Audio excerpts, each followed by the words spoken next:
Welcome to the first meeting of the Senate Committee on Education for the 82nd session of the legislature. Madam Secretary, please call the roll. Senator Buck, Here. Senator Doñate, Senator Flores, Present. Senator Hammond, Senator Neal, Senator Titus, Chair Lang. Thank you. Welcome to members in the audience in Carson City, Las Vegas, as well as those watching or listening online. Before we begin with today's agenda, I'd like to take a moment for committee and staff introductions. I'd like to briefly introduce our staff before the committee members have an opportunity to introduce themselves. Our committee policy analyst, once again, is Jen Sturm Gaynor, who recently married her soulmate Ian last June. Jen was born and raised here in Carson City and graduated with her undergraduate degrees and a master's degree from the University of Nevada, Reno. She started working for the Senate in 2013 and joined the research division of the Legislative Council Bureau in 2016. Jen has staffed Senate Committee Education and various educational committees during the interim. She is involved in several professional groups, including the Legislative Education Staff Network and the Research, Editorial, Legal, and Committee Staff Association through the National Conference of State Legislators. Next is Asher Killian, who's once again our committee counsel for the session, down at the end. Asher was born and raised in Midwest City, Oklahoma. After finishing his undergraduate degrees and law degree at the University of Oklahoma, he came to the Legislative Council Bureau in 2007 and currently serves as the Chief Deputy Legislative Counsel in the Legal Division. During the sessions, Asher has staffed both Senate and Assembly Committees on Education and the Assembly Committee on Government Affairs.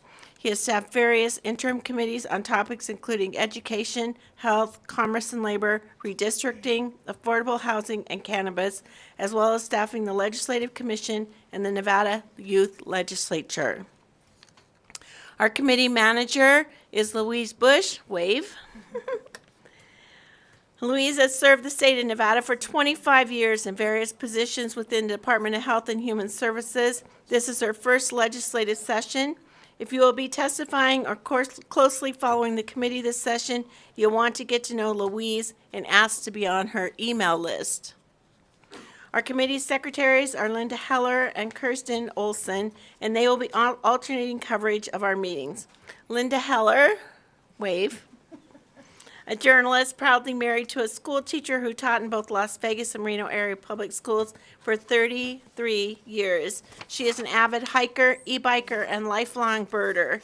This is her 6th session with the Nevada Legislature, 3 of which have been on Senate Education. Kirsten Olson, wave, is a native Nevadan, has 2 parents in education. This is her 2nd session. She is excited to be here. I don't see my LA, but I'm going to introduce him anyway. Emmanuel Berriaza is a legislative assistant to me, and after graduating from Dartmouth College, he served as an English teacher at his prior school in East Las Vegas, Chaparral. He will attend Harvard Law School this fall, and he will study to become a civil rights attorney for an equitable education system. It is nice to have such a wonderful group staffing the committee. Thank you all in advance for your hard work. I also want to thank those behind the scenes, our IT and broadcast and production services, including Jonathan Slocum, Aiden Aguilera. It certainly takes a village to get these meetings up and running. Now I'd like to recognize members of the committee to make their own introductions and comments. I'll start with a little bit about myself. I'm a retired public education teacher. I taught phys ed and health in the state of Washington. Upon moving to Las Vegas, I taught in the Clark County School District for a year and a half before leaving to work for Senator Harry Reid. Education has always been important to me, and making things better for our students should be the paramount issue of why we're all here today. We're going to tell a fun fact about ourselves. I'm not sure what I'm going to talk about. I'm just going to tell you how much I love baseball, and I'm sure my Seattle Mariners, when I get to the World Series this year, finally. Next, we'll go to Vice Chair Senator Flores. Thank you, Madam Chair, and thank you all for being here.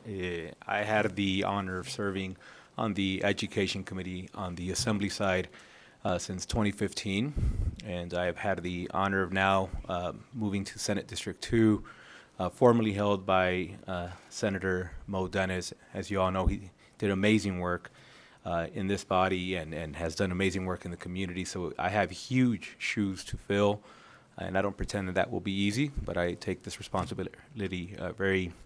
I recognize the responsibility put upon me, and I hope we make him proud. Know that I continuously consult with him. Those of you who've had the honor of working alongside of him, he will continuously, through me, be in this room and advising me on all the amazing work he's done so that I stay true to all that work. Thank you, Madam Chair. Oh, one fun fact. I love boots, and I probably owned close to 150 pair of boots. If you walk into my room, you'd be impressed. I'd be impressed for sure. So let's start down on our left with Senator Buck, and we'll work our way down the line with ending with Senator Titus. Hello, everyone. Thank you, Chair Lang. I'm Carrie Buck. I represent SD 5 in Henderson and South Las Vegas. I have been a lifelong educator here in Nevada. I worked for the Clark County School District for 18 years, then moved to charter and ran Pinecrest Academy. Now I run their foundation. Fun fact, I guess this is my third committee. I'll use the same one. I used to do singing telegrams and kids' birthday parties. So I've been anyone from Little Mermaid to Barney.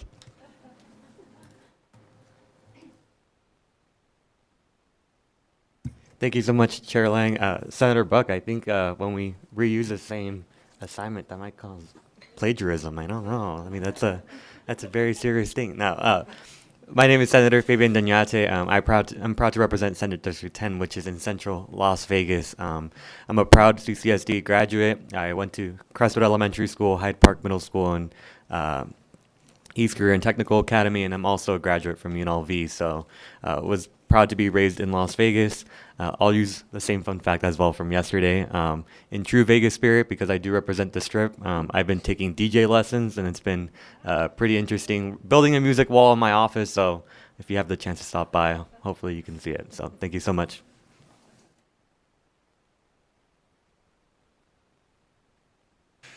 Good afternoon, Senator Hammond. I represent Senate District 18, and it's great to be on the Education Committee again, especially being led by such a capable person.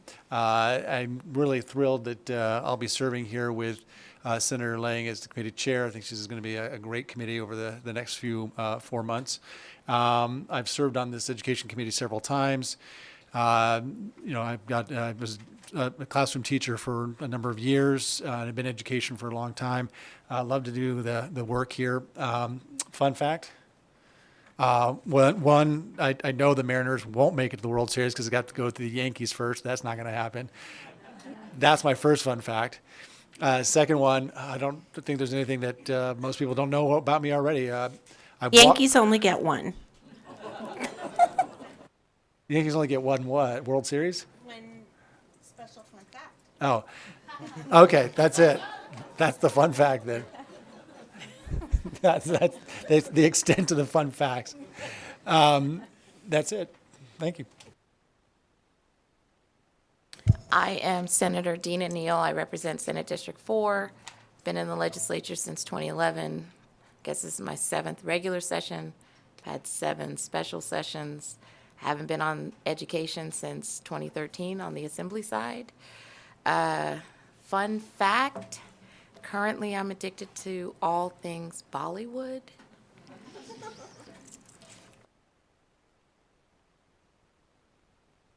I don't know where to begin after that. Thank you, Senator Neal. So I'm Senator Dr. Robin Titus. I represent District 17, which is Senator Settlemeyer's old district, but it has changed in its appearance since when he held that with redistricting. I now represent 6 different school districts. I would say the whole western side of Nevada, all the way from South Lake Tahoe and Douglas County, Lyon County, Churchill County, Mineral County, Esmeralda County, and part of Nye County. So all with different needs, all with the same needs. This is my first session on sitting on an education committee, but my fifth session in the Nevada State Legislature, first one in the Senate. Some interesting, I'm very honored to be on this committee because my family has been in the education process in the state of Nevada. Many of you already heard me say this, that my grandmother graduated from UNR in 1912 with a degree in education taught in Smith Valley. I'm a product of that same little Smith Valley schools as my daughter is, my grandchildren are. We still play 8-man football in Smith Valley, but I'm also a graduate of UNR and the medical school there. Fun fact about me is that I love to run, although I'm limping around with a bad hip right now. I've done 10 marathons, one of which was from the base camp of Mount Everest down to Namche Bazaar.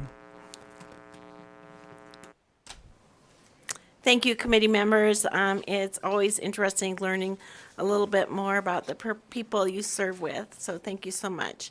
So as you know, in the first meeting of our committee, we have a lot of busy work to do, so let me go over the committee rules and the policy. You should have received a copy. If you did not, the rules have been posted on the Nellis.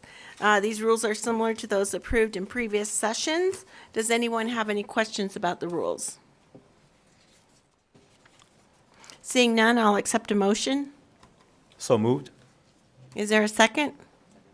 Second from Senator Donate. It's been moved and seconded that we accept the rules. Is there any discussion on the motion? Seeing none, all those in favor say aye. Aye. Opposed? Motion carries. I'd like to make some general housekeeping reminders in addition to the committee rules. I will ask everyone to please silence their electronic devices while in the committee room. The committee is scheduled to meet from 1 p.m. on Monday, Wednesday, and Friday.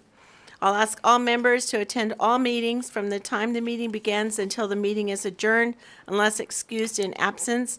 I understand members may need to testify on bills and other committees. Please let me know in advance so that we can plan our meeting accordingly.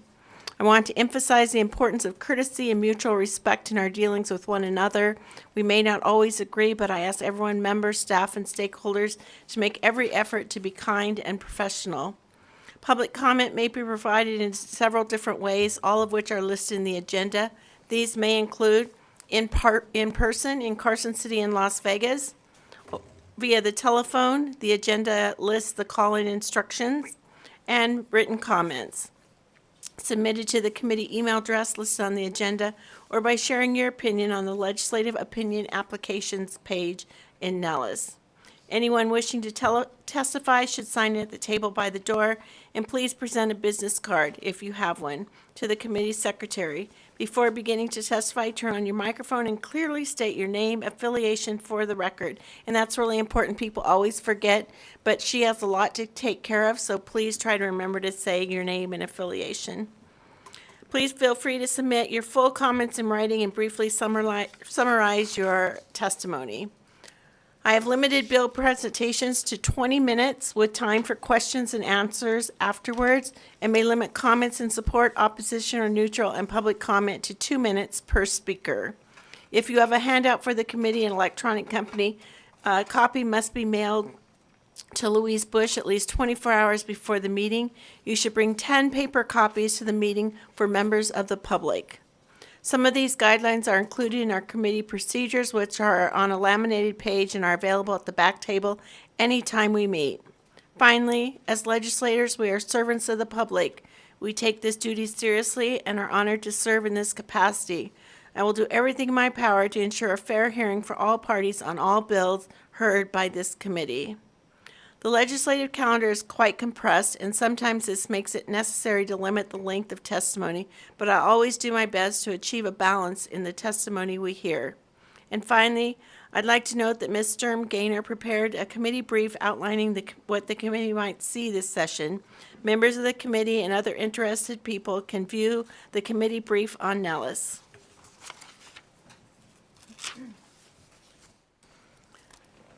Do you want to go over your brief a little bit?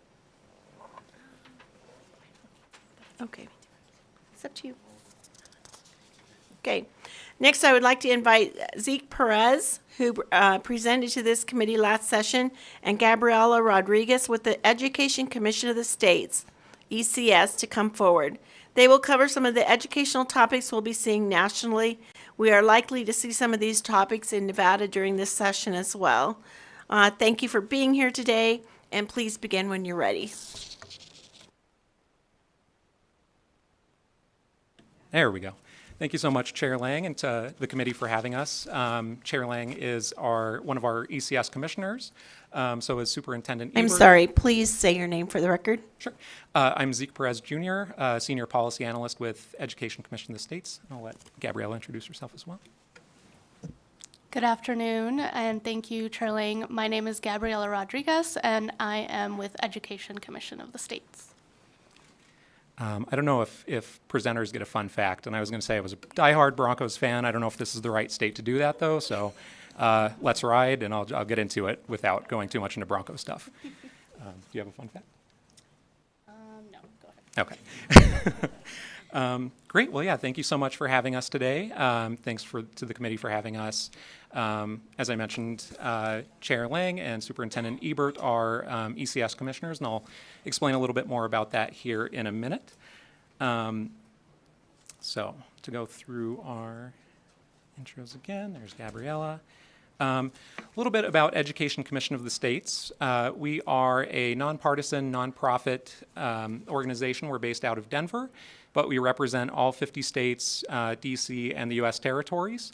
We're in statute across all 50 states, and we like to think of ourselves as your education policy team. So we provide services to states through convenings, councils such as this, and then the reports and research that we publish. Today I'll be going over some of the trends that we saw in the 2022 session and highlight some things we're looking forward to in the 2023 session as well. As we mentioned, I've had the pleasure of doing this presentation to kick off the year the last couple of sessions. I will say that Carson City is much more beautiful than my office at my house, so we appreciate being out here in person this time. So first, I'll start by taking a look back at the trends we identified in our 2022 bill tracking. If you joined this presentation last year, you might recognize that the trends we're going to cover and the subtopics are somewhat similar. We've seen state policymakers continue to devote attention to key topic areas that they are committed to over the last couple of years. And so this year we'll share some state highlights and nuance in the 2023 session that represents change that states are making this year through their legislation. Just a quick note, you can search for the legislation that we follow using our state education policy tracking tool. This will cover our enacted and vetoed bills over the last several legislative sessions, and will of course keep it updated as the 2023 session goes on. And we can provide a link to this resource at the end of the session as well. So in 2022, ECS tracked and summarized nearly 1,200 pieces of legislation, as well as some vetoed legislation. Every year we track and read thousands of bills all across the education spectrum, from early learning all the way through the workforce across all 50 states. So today I'll highlight the trends that we identified by volume as the most popular in the last legislative session. And those are issues related to teaching, student health, including physical and mental health, and K-12 funding. And again, these trends are based in part on the policy areas with the most legislation, and we know that legislation isn't the only way that education policy is created, but we do use it as a barometer to see where state policymakers are putting their time and money. So with that, I'll dive into some of the bills that we've seen. Teaching has long been a focus for state policymakers, and it continues to be a top 5 trend that we identify year over year. In 2022, we identified 204 teaching bills enacted across 44 states and DC, and those are highlighted on the screen in orange. States continue to look for ways to strengthen the teacher pipeline, as many districts struggle to keep positions filled. So the sub-trends we've seen in that area are certification and licensure, recruitment and retention, and compensation. Considering certification and licensure, we've seen state trends include revising existing requirements for initial licensure, filling vacancies through licensure exemptions, creating new license types, and limiting barriers for out-of-state teachers and retired teachers. Unique to 2023, we're seeing a number of states interested in the Interstate Teacher Licensure Compact. And so far, at least 8 states have introduced legislation related to joining the compact. And that includes Colorado, Hawaii, Indiana, Kansas, Mississippi, Nebraska, Oklahoma, and Washington. So we've seen an interest in the western region in particular. For recruitment and retention, we're seeing states begin to consider hiring retired teachers through their legislative activity, creating scholarships or increasing funding for teacher candidates, and establishing alternative routes to certification. And states are looking to increase teachers' compensation through one-time bonuses or incentives, minimum salary increases, and state funding for across-the-board raises. To provide some state examples, Alaska enacted a bill that creates a process for out-of-state teachers who hold a teaching license in another state as well as a bachelor's degree to gain a preliminary license in Alaska. In California, we've seen legislation that allows the commission to issue and renew a 1-year emergency specialist teaching permit in early childhood education. And just to plug ECS services again, we know that state conditions and approaches to these topics vary. So, we know what works in Alaska or California might not work in Nevada. But on any of these topics or any other topics that I don't cover today, feel free to reach out to us with an information request, and we can provide connections to other state examples or some context for states like Nevada to provide some additional context there. Next, to look at student health, and again, this includes a focus both on physical well-being as well as student mental health. In 2022, we saw 199 enacted pieces of legislation across 44 states and DC, and those are highlighted here in purple. Since the COVID-19 pandemic, states have increasingly looked at policies to address student health issues that have risen in the past decade. To look at some specifics that states are tackling there, we've seen approaches related to student mental and behavioral health, raising awareness and providing support across physical and mental health, and providing school-based health services. So to dive in onto those, we've seen policymakers increasingly invested in student mental health, with some states requiring that students and teachers both have access to mental health days when needed. States have created mental health coordinator positions to better administer screenings using telehealth and teletherapy. And finally, we've seen states look at more trauma-informed practices and policies, especially in their disciplinary protocols. We've also seen related legislation focused on educating and raising awareness around the importance of mental health and well-being, and physical health as well, so including raising awareness around eating disorders, diabetes, and other health issues students may face, promoting the mental health services that are made available to students in order to boost student participation. And we've also seen legislation related to exploring ways to provide school-based health services, which have been shown to increase student participation in mental health services and improve overall child wellness. Strategies there include increasing the number of school psychologists and mental health specialists available in schools, as well as recruiting and retaining more health professionals across the workforce in general. For some state examples around health, we saw Colorado introduce legislation that would require LEAs to adopt a policy detailing how students with prescriptions for medically necessary treatments receive those treatments in school. And in Oklahoma, we saw legislation that requires LEAs to maintain a policy for assisting students undergoing a mental health crisis. Next up, an issue that's always top of mind for legislators is K-12 funding. We continue to see that be an area that policymakers are interested in as states may pass annual or biennium budgets that keep it top of mind. And we've also seen states create policy decisions that affect the amount of funding available for funding outside of the budgetary process as well.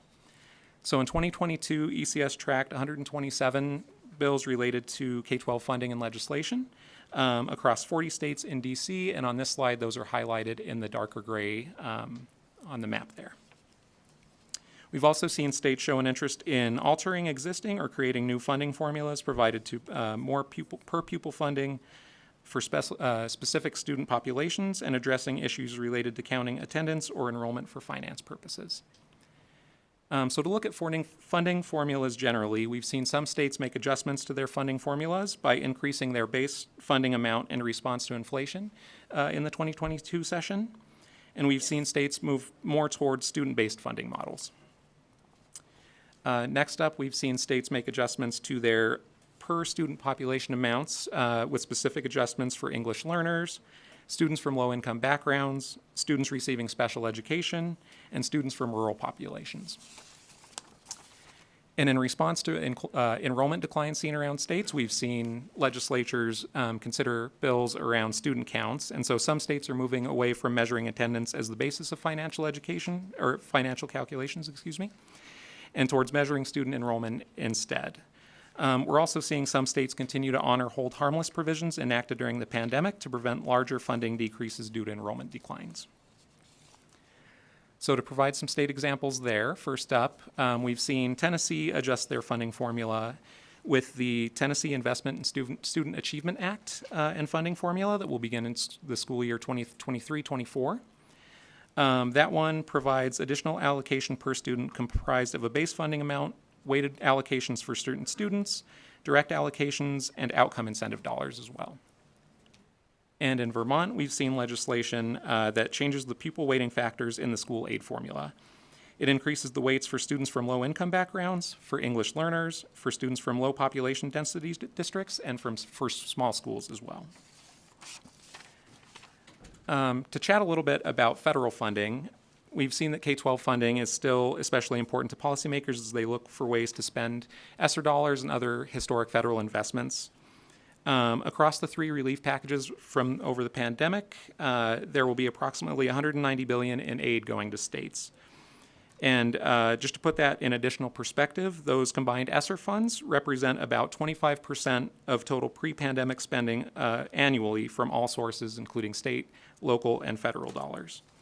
So while we at ECS do not track ESSER spending specifically, we were able to analyze state ESSER spending and identified a few key trends there. So first up, we saw states focusing on learning recovery, on addressing school staffing issues, and addressing student health and wellness using their ESSER funds. We've also seen states utilize their funds to increase technology access, school building improvements, and to improve student engagement, with most technology spending done in the first round of funding to address broadband access. Next up, we'll dive a little bit into our state of the states trends, moving away from legislation and looking specifically at governor's addresses that we've followed and tracked this year. Quick plug for our products there. We'll be releasing a State of the States brief in March that highlights the top trends across states. We'll also host a webinar in March highlighting some of those and looking forward to additional trends in the 2023 year. So far, we have analyzed the 33 State of the State addresses given by governors so far in 2023, and we've looked specifically at their education-related trends and proposals. Through that, we've identified 5 top trending issues and the state counts there. So the first one is focus on K-12 finance and funding, with 25 governors mentioning that. Next up, workforce development and career and technical education, with 23 governors mentioning that. Teacher staffing, which combines compensation and recruitment and retention efforts, was mentioned by 21 governors. We've seen a focus on, and real quick on teacher staffing, one thing we've seen in 2023 addresses compared to 2022 is more specificity in teacher compensation and teacher raises. So in 2022, we saw the trend of, yes, we should pay our teachers more. In 2023, we've seen more governors set specific amounts, point to specific budgets, and look at tweaks and bonuses with specific dollars tied to that. Next up, we've combined our early learning topics to look at a full early learning and early care and education topic area, which has been mentioned by 20 governors. There, we've seen a little bit more of a focus this year, predominantly on child care access and opportunities for families. And then finally, again, student physical and mental health has been mentioned by 17 governors. On the bubble, we're also seeing a lot of activity around reading and literacy, post-secondary affordability, and school choice. and to share a little bit about what we've seen in Nevada. Those are the additional ones there. In Nevada, we've seen some sharing around those national trends, including K-12 finance, teacher staffing, CTE, and early learning. Separate from those national trends, though, we saw Governor Lombardo draw attention to school safety, reading and literacy, school choice through expanding vouchers, and post-secondary financial aid through expanding scholarship opportunities. So real quick, I'll plug our National Forum for Education Policy, which takes place in the summer. That's something that we host for our 600 closest friends, state policymakers, and their staff. And we look forward to hosting that. We're still gauging the topic areas and the specific presentations we'll have there, but we'd love that if anyone here can join us. And finally, I'll open up some time to take questions. If there's anything we can't answer today, as I mentioned, we're happy to respond with an information request and get additional info for you. So thank you for having us again. Thank you, Zeke. That was a great presentation. Are there any questions from members of the committee? Senator Donate. Okay. Thank you so much, Chair Lang. Quick question. So on the slide of health and the state examples, nationally, are you seeing a trend of the convergence of school districts or schools starting to bill for Medicaid for some of the services? Is that something that is a trend that's occurring nationwide? It is, yeah. We've seen states begin to, get creative with the dollars that they use to support their physical and mental health, and Medicaid is one of those things as well. And Chair, can I just quickly follow up? And in addition to that, are there other states that are starting to incorporate health centers up as part of the school infrastructure? Is that also something that's happening? Yeah, we're beginning to see states build out more school-based health and school centers as well. Thank you so much. Absolutely.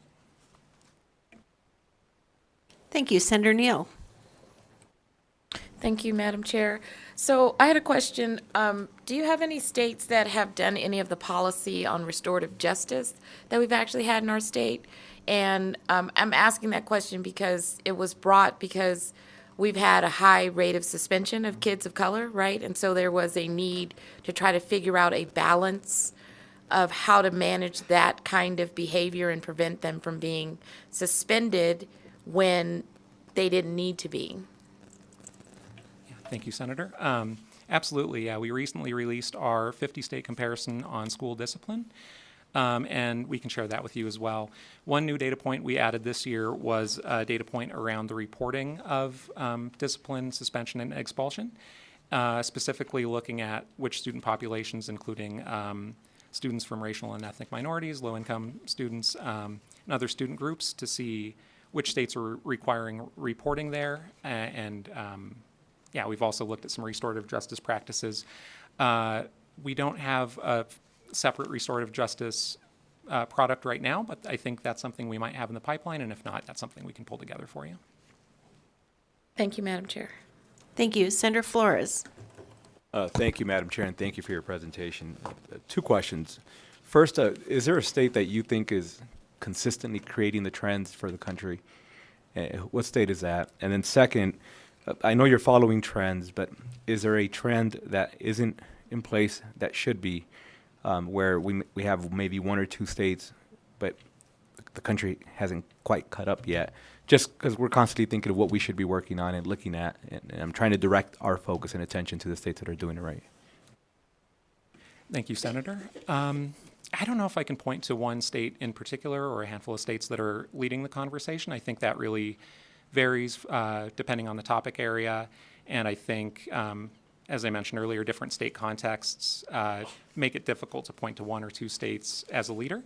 That being said, I think we've seen a number of states lead regionally, and we can point you to those.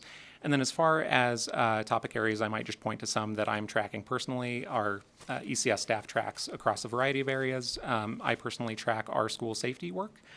So it's been interesting to see approaches related to school resource officers. I feel like over the last 3-4 years, there's been a number of swings related to SROs. I think emergency preparedness generally, there's been a variety of approaches as well. States are beginning to get creative with the funding, right? Because I think states know that they need to make their schools safer, and they are working towards that. It often does come down to questions of how do you support that? How do you fund that? And I think we've seen some states get creative with new funds, new sources of funding, And I might point to those as new practices to follow. Thank you. Thank you, Madam Chair. Thank you. Any further questions from the committee? Seeing none, I'd like to thank you for your presentation today. We really appreciate you taking the time to travel here. Thank you again. Have a good one. Appreciate it. Thanks, everyone.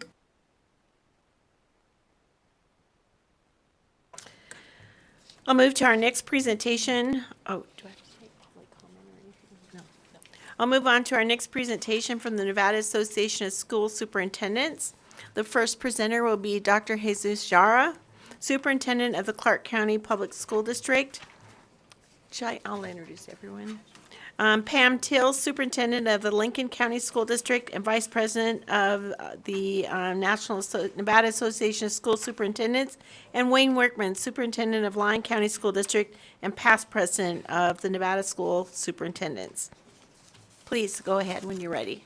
Thank you. Good afternoon, Madam Chair. Superintendent Jara, for the record, and my fun fact, in the mid-90s, I did an internship with the Dallas Cowboys and my sports medicine degree. Not many people knew. Gil, do you want to share your fun fact now or when you speak? Oh, we can do fun fact now. Pam Till, Lincoln County School District, for the record. I've never been an overachiever in the sports area, but with the Raiders being in Clark County now and in Las Vegas, I've attended every home game this year and had a fabulous time. Fun fact, Madam Chair, I am born in Seattle, Washington, and diehard Seahawks fan, so go Seahawks. I love that too.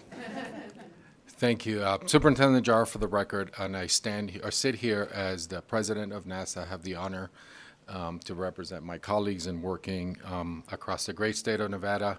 One of the things that is very clear for all of us is that as all superintendents, we remain unified in their continued advocacy for optimal funding in the K-12 education space for our students. In 2022, the legislatively created Commission on School Funding identified the abysmal funding levels on our state, currently what allocates funding to our students across the entire state, and once again declared it willfully inadequate. Report after report, the same is delivered. The findings are very similar, and I'd want to make it very clear for all of us that our children are not failing. As we read in the paper and we continue to read, our children are failing. Our state is failing our children. Historically, the underfunding of education has led to chronic poor performance on state and national assessment. So if we as a body and as a state are to improve our student performance, we must invest optimal funding to get optimal results. So if we're to improve the academic outcomes for more of our children, we must pay our teachers their worth, value their skills, give them more time as they need, hold everyone accountable, and I tell you, all of us as superintendents, we want to have a conversation about accountability throughout the entire system for the results that we expect and restore the respect that our profession deserves with optimal funding for our students. So education becomes a great equalizer that it was supposed to be. Nevada must optimally fund education if its students are to succeed academically for graduation and beyond, no matter what path they choose. As long as as Nevada funds education below average, our students will continue suffering the consequences. So if we're to continue making the gains, because I can tell you that all of us have made gains as we rebounded from the pandemic, then we must fund and invest in our students. Should the choice be made not to fund education optimally, then we must ask ourselves, what outcomes are we prepared to accept with a less than optimal investment? If our children are to achieve better outcomes, then we must focus on supporting them with optimal funding to produce better outcomes. I wasn't a math teacher, I was a science teacher. But I can tell you that chasing a maximum result from a minimal investment is a long shot and a gamble that our children in this community across the state can no longer afford. So we have updated the pupil center funding formula. Senator Flores mentioned, Senator Mo Dennis spent a lot of time on that. So it's time to invest optimally so our children and the future of this great state is successful. I can tell you, as I listen and before I turn it over to my colleague, Superintendent Steele, we're talking about average funding in 10 years. If we think about our current second graders, we'll have average funding when they graduate high school. So we must do the work on behalf of our children. Superintendent Steele. Pam Teal, Lincoln County School District. And it's about the students. I'm very honored to be here today to represent the students of Nevada, all the students of Nevada, because as we talk about optimal funding, and then we are looking at making sure that we're modernizing the statutes that we're looking for those students that are going to graduate every year, including this year, it's pivotal that we start making those decisions for the students now. I can't wait. We need to do it so that those students get what they need as they leave and exit today, much less 10 years from now. Around the quality education pieces that every one of those students deserves equally across the state. And then ensuring that we modernize what we do, which costs money, whether we like it or not. When we upgrade what we do to even ensure that we're providing Tier 1 instruction for students, let alone then competency-based education, which is where most of us are striving to be. That shift is what students need us to do, but it takes funding to get there. And that optimal funding will get us where we need to be with modernizing our statutes. And then we enable schools with technology. ESSER funds certainly did help. Lincoln County is, I would say, almost up to snuff with the technology it currently needs, but that was with ESSER funds. So as those funds are no longer available, I need to ensure that I can keep the broadband going, the one-to-one devices, the smart boards. All of those are pivotal to ensure that we've got students accessing the things they need wherever they are.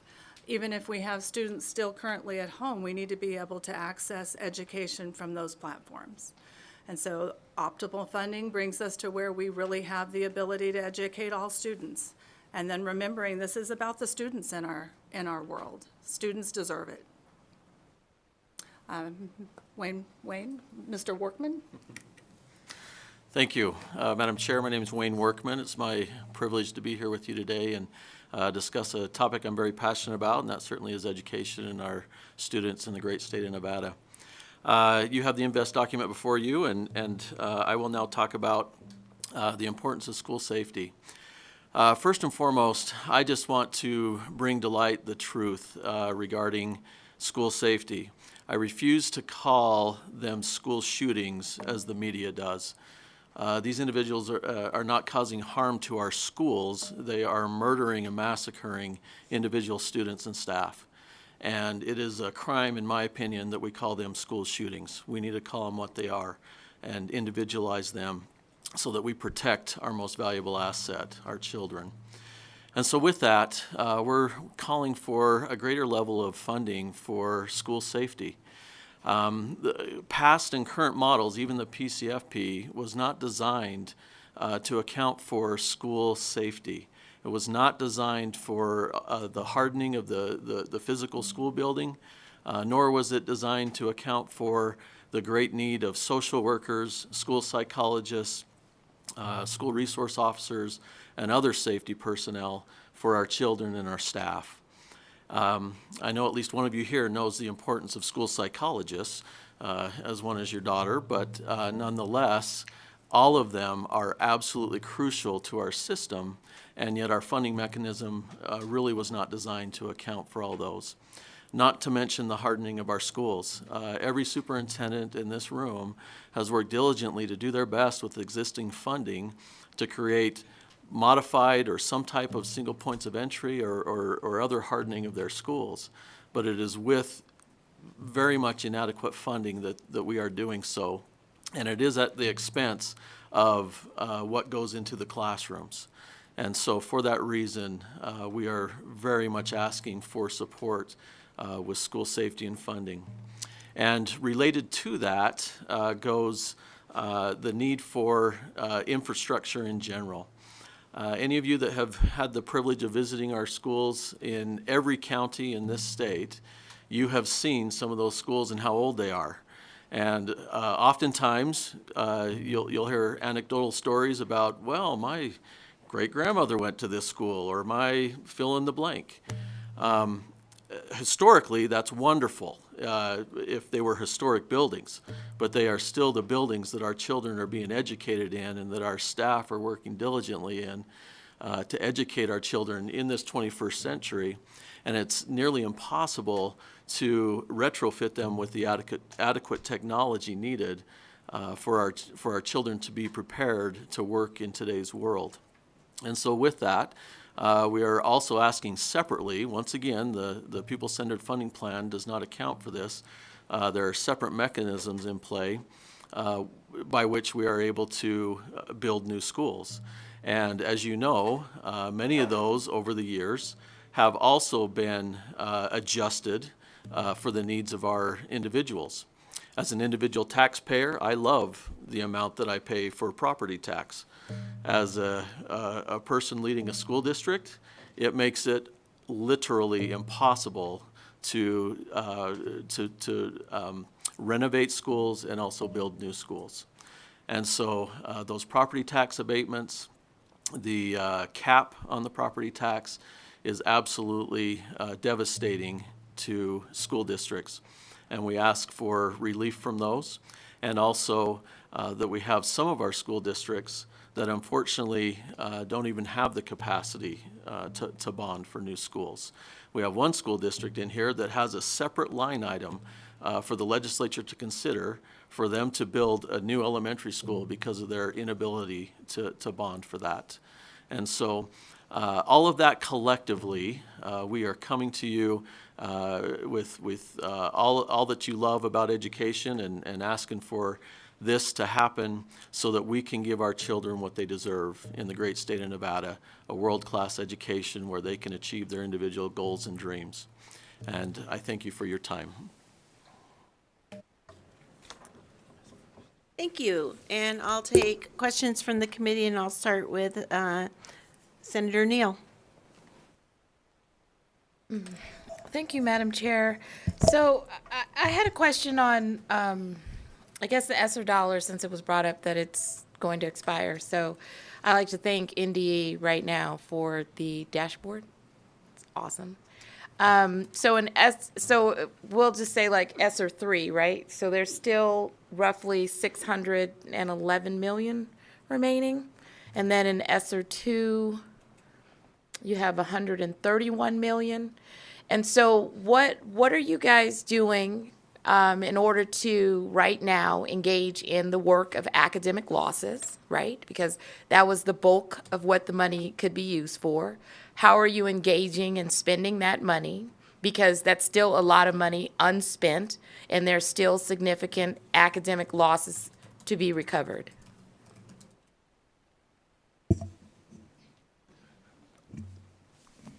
Madam Chair. Please. Superintendent Jara, for the record. I can speak for Clark County, but I wanted to tell you that all of us, because my effort here is, I'm sitting as a superintendent of Clark, but we are all facing some of the same challenges. One of the things that we, for example, in Clark County, as a matter of fact, we're starting our summer acceleration, which we've done for 3 years.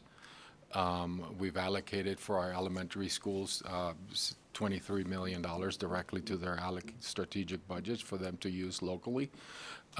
We have also spent around, I don't have the specific dollar amount, it's around on mental health. Our staff, our students are suffering, and we spend a significant amount of resources providing mental health support. You know, my colleague to my right, Ms. Teal, mentioned Tier 1 instruction. Due to, I will say, since I've been in Clark County, we have not, as a district, because of funding, invested in over 10 years in resources for educators. So we purchase, using ESSER dollars, math curriculum, science curriculum, and we're waiting on the state so we can fund and purchase ELA and reading curriculum that is basic, using ESSER dollars so we can provide the resources for our educators. So that's what we have been doing. As a matter of fact, we shared a report I think we had with our legislator and especially with our federal delegation. We're about a 48.66% spent on our ESSER 3.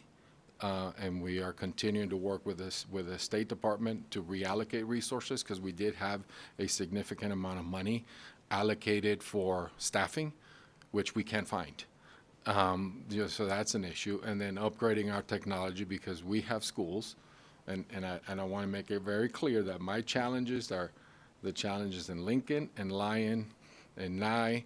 They are the same. I just have more, because I have 366 schools, but they're very similar in Wi-Fi infrastructure. So I have desert, as we call technology deserts, in part of the valley that I have to provide. So we are spending a significant amount, I think a little bit over 200 million, don't quote me on the specific number, but we can get that to you on Wi-Fi connectivity and upgrading our presentations in our schools that are 20 years old and older. So that's, we can give you more of a detailed report on what we've done, but my biggest concern is that September of 2024, what's going to happen with all this technology that we have invested in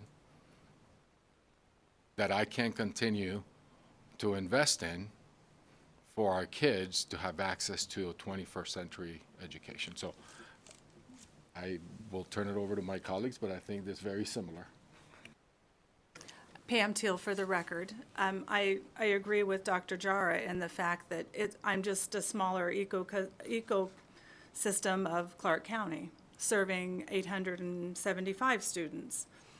And Tier 1 instruction is vital to ensure that we can do the rest of our work.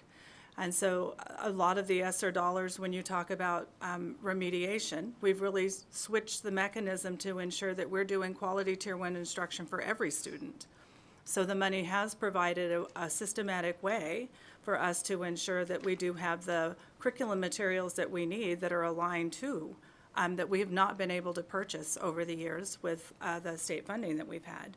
So we've upped the ante in all those areas to ensure that we are providing, and then the training to go along with, to ensuring that we're providing quality Tier 1 instruction.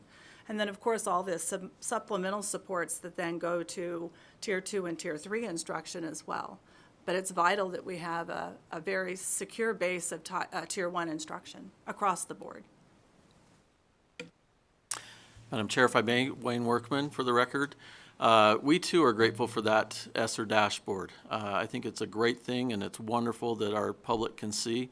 The issue that we have with the dashboard is that it will always lag behind the reality, and I hope everybody understands that.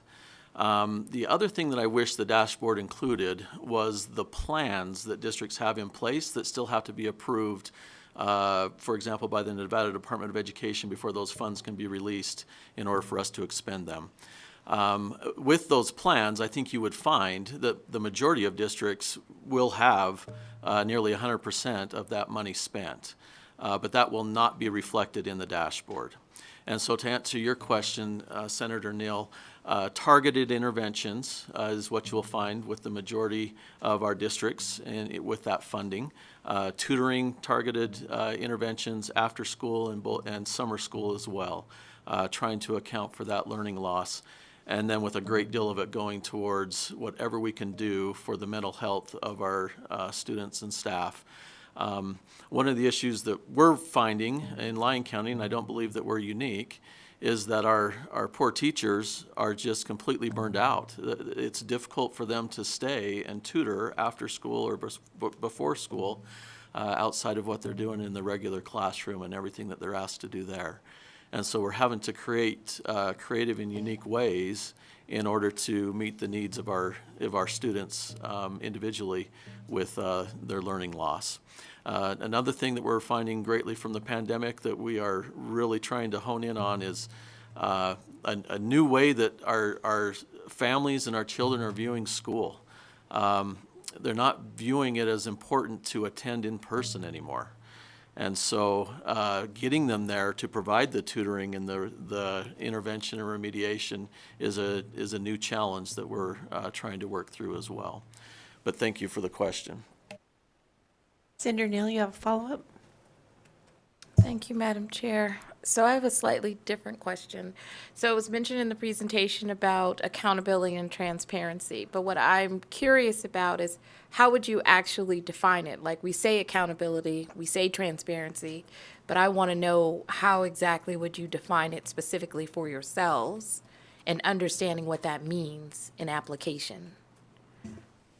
Superintendent Jar, for the record, this is where maybe I may speak for myself, because I don't want to speak for my colleagues and how they view accountability, because accountability is used different ways.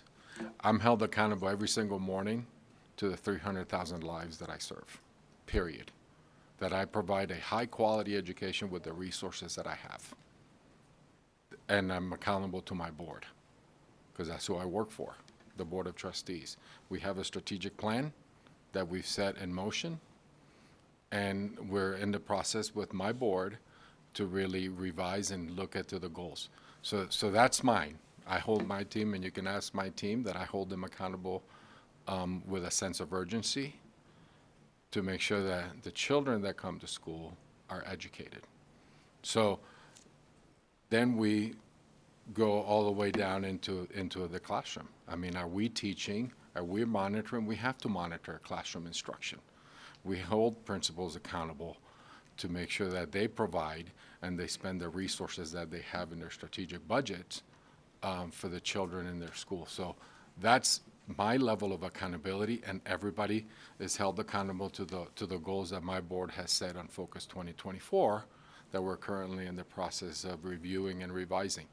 And is every dollar that we spent, whether it's federal or state, is making sure that the children that come to school are producing academic outcomes that we are all proud of. That's my definition of accountability. But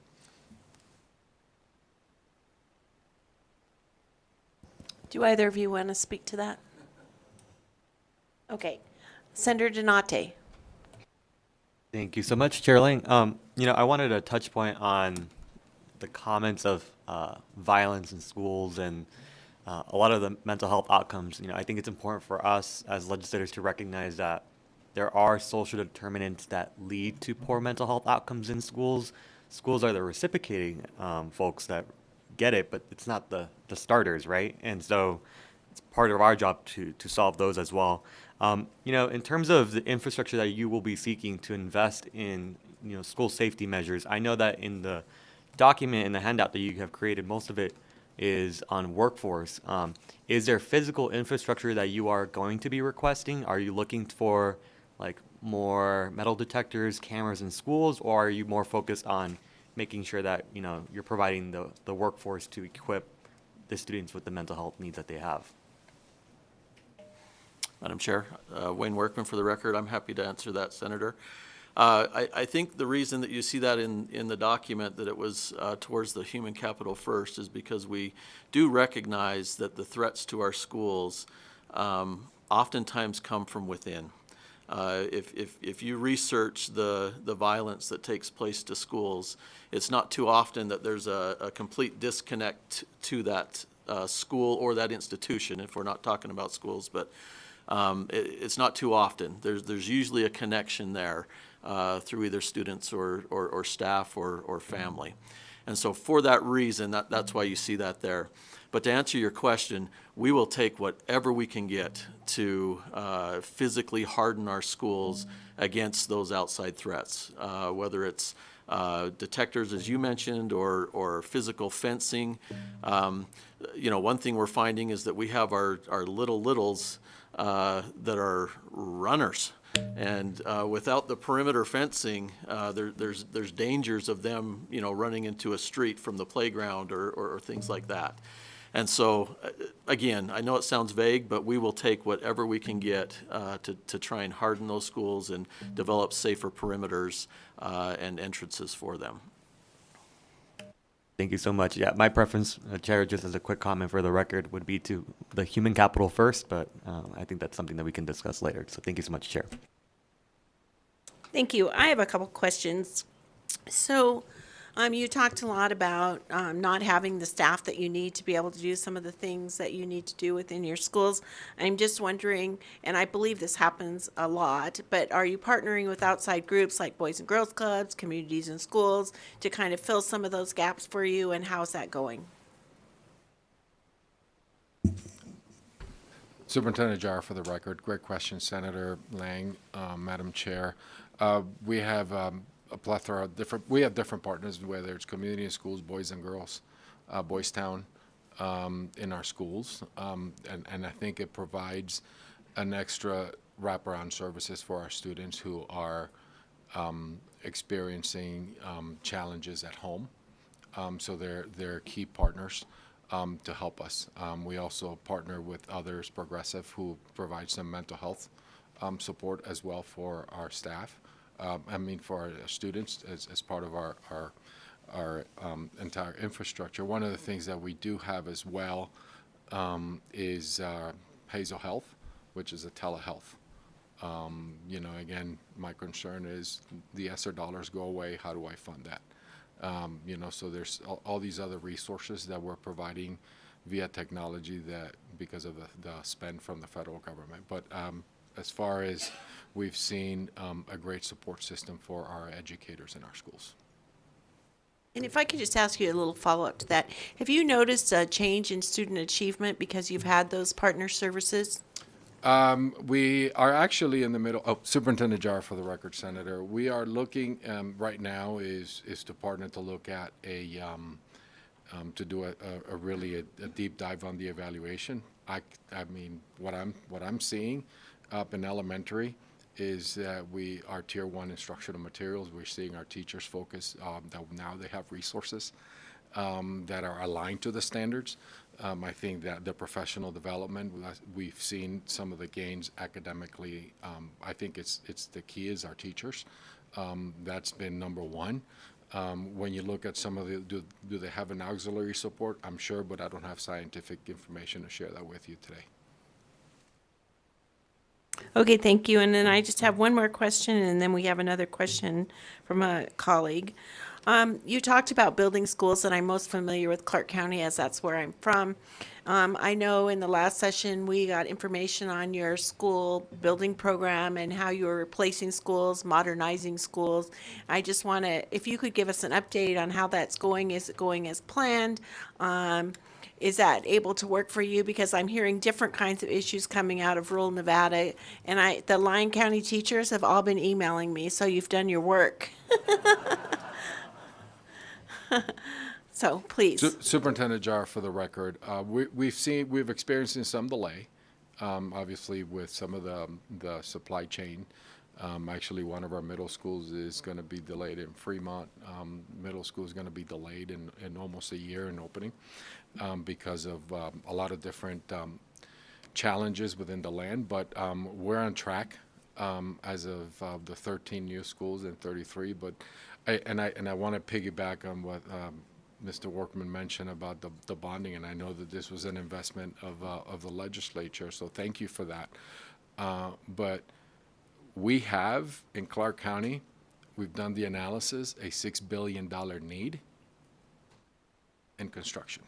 So thank you for the funding, but we have a dire need in, HVAC alone across the district is a $2.1 billion need. When you finish building these schools, will they meet your technology needs? And how are you meeting your technology needs without having the ability to get technology in all your schools?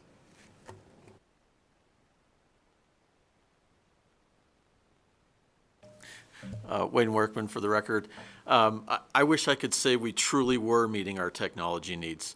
At best, it's patchwork in some of our schools. For example, students are able to have a Chromebook in there, but that Chromebook also requires Wi-Fi infrastructure. And that Wi-Fi infrastructure is only so good as the bandwidth is coming into the school. In the Lyon County School District, we are incredibly fortunate to kind of be on that convergence of 95 and I-80. And so our opportunities are a little bit greater than some of our colleagues in the rural districts. And so I can't say that we are adequately meeting the technology needs of our students in all of our school districts.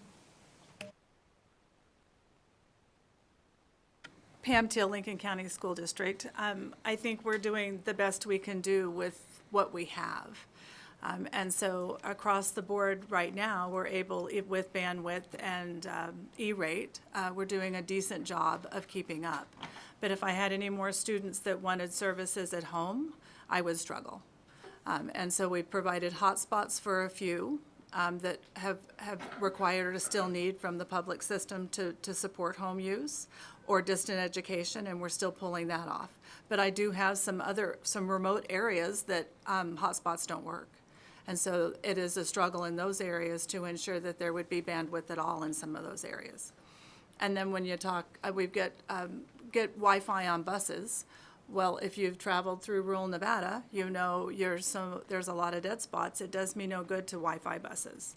And so even to do homework, I have students travel an hour each direction from my county. So either from the Alamo-Hyco area or from Pioche up to in between Ely and us, we transport students.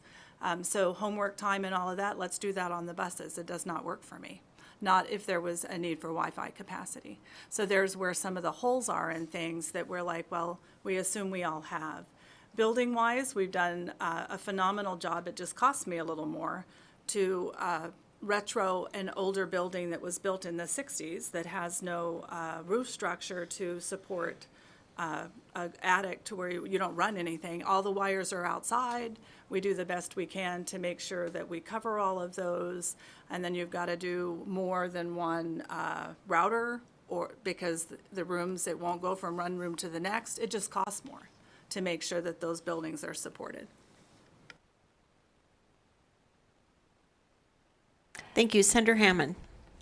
Thank you, Madam Chair. I wanted to go back to the discussion earlier. I think Senator Neal kind of hit on a few things that I was thinking about. You were talking about the optimal funding. I know I've been in the legislature now for many, many years. I've been hearing about funding and asking for more money, and always, believe me, when I got up this morning, I thought to myself, when we have this hearing today, am I going to hear the superintendent ask for more money? Probably. I knew that was coming, but the question always comes back to accountability. You gave us your definition of accountability. I think that's where the discussion has to be, is accountability. I think we all have to agree on what do we agree on, what should be the accountability measures that we would expect if you were given what you deem as optimal funding. And so, out of curiosity, where would we be able to start that conversation if we were to have it right?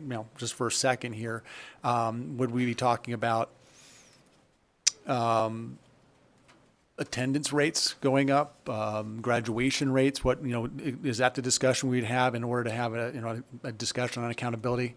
And what other accountability measures would you offer up as, hey, this is how you can deem the proper usage of the money that we're going to be given, so that we get there. Are we going to be graduating with all the students at reading levels appropriate for math levels and so forth? And I know that COVID has really hit us hard, because I know a lot of these students are way behind in math and English. How do we make that up? And is that part of the, you give us the optimal funding, and we'll make sure that happens as well. What are your thoughts on that? And I direct it to all three, actually. Perfect. Thank you, Superintendent Jar, for the record. Great question, Senator Hammond. It seems like you may have been in my cabinet meeting this Monday with the team, and I know Senator Flores, and I want to. This is where I may divert a little bit from my own personal feelings and where we should start as superintendent. Having worked in two states, there was a strong accountability both in the state of Florida and in the Commonwealth. I was a high school principal in Massachusetts as well, where there was significant accountability measures placed on schools. But I think that's back when early years of accountability. So I think we have to evolve. And I think what we're asking our students to perform in tasks and assessments, there's got to be. I mean, the reality is, currently right now, do we have any metrics for students to graduate high school? No, we do not. And I think that's a conversation that we need to have. And also the expectations when the resources are coming in, where does it go into the budget, and then how we hold adults accountable. That's a conversation that we all need to have. That's where I would start, right, in the accountability, but with the metrics where students, and it's not necessarily right now, because I think this is a conversation that we're all having right now, is not just reading, writing. I mean, that's key, but our kids are growing, and I'll have Superintendent Workman share what he shared with all of us about some of the skills that our kids are learning in his district, that we were all in awe. That they are performing in tasks that it may not be in the classroom, but they're becoming successful citizens when they leave us. So tasks for our students to perform before they graduate, and it's more than just reading, writing, and do math. They have to go into the workforce and into college. So I think that's one. And then how do we hold adults accountable from the superintendent all the way down to the classroom teacher?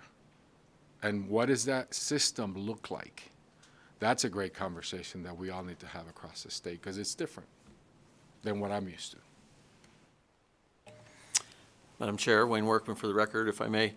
I would answer yes to everything that you suggested, Senator Hammond. And to that, I would also add a metric of the absolute satisfaction of our students coming out of our system. Are our students reporting to you as legislators, to their parents, to their families, to their school system, that they are completely satisfied with the education that they are getting?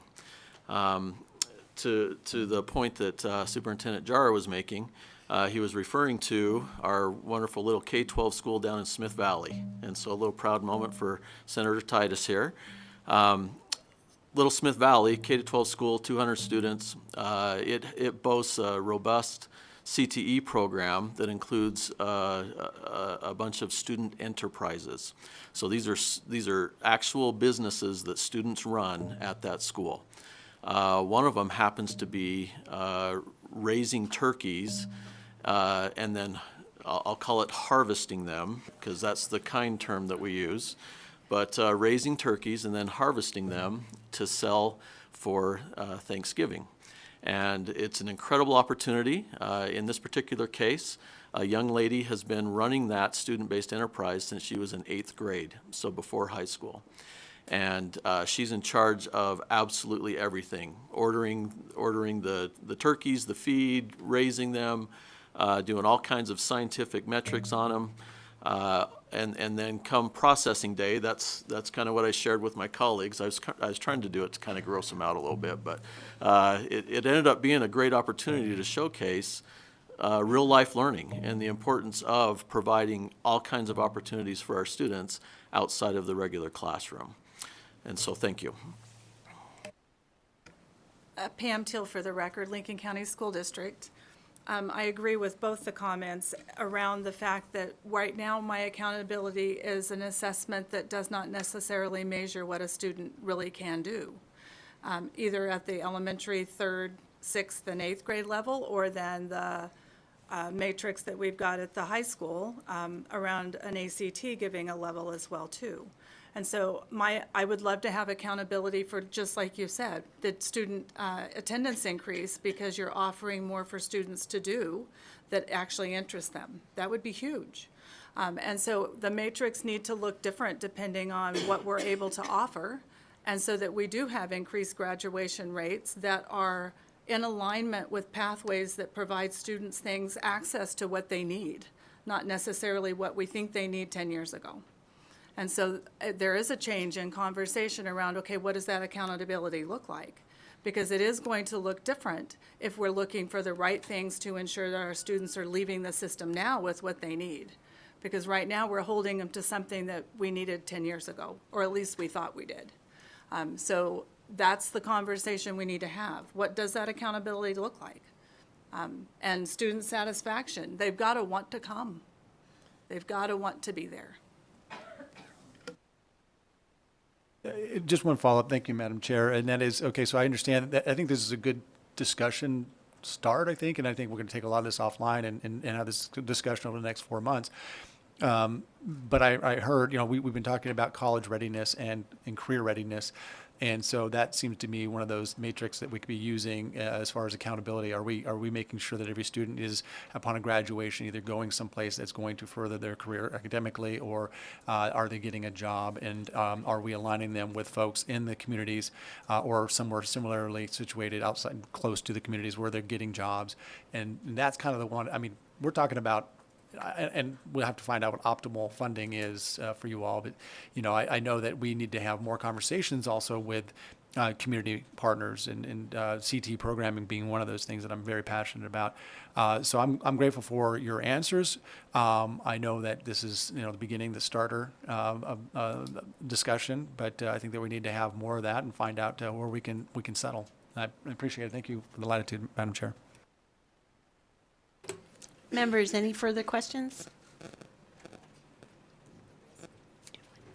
Senator Buck. Thank you, Chair Ling. I'm actually optimistic about the governor's proposed budget, if all things go well, to fund education to the level. I was just wondering if you were looking at that as far as educators receiving raises, much needed raises, so we can keep that pipeline going. And then secondly, we all know that in some of your most disadvantaged areas, there's schools that are performing excellent, and then there are some that are not. And so do you have plans to somehow highlight the ones that are, so that we can replicate that? And then thirdly, my colleague over here, Senator Hammond, I think we need to look at it backwards. What is it that colleges and businesses need out of our system to provide to these children to make sure that they're ready for that, as opposed to what they can do? Well, what they can do is what we're teaching them in school, and so we may need to raise the level of rigor for that. So if you could address those three things, thank you. Superintendent Jar, for the record, Senator Buck. So great question, and I'll go with the middle one. I think that's the one about highlighting the successful schools in I would say underserved and under-resourced communities that we have seen success. Absolutely, and I'll tell you, I'm very proud of the work that our team has done. Last year, we identified 60 schools that needed extra support. Intensive support in supporting our educators and our leaders. And I'm going to tell you that there was a lot of monitoring. And out of those 60 schools, 50% of them made gains, and 25% made double-digit gains in their index scores. Same teachers, same leaders.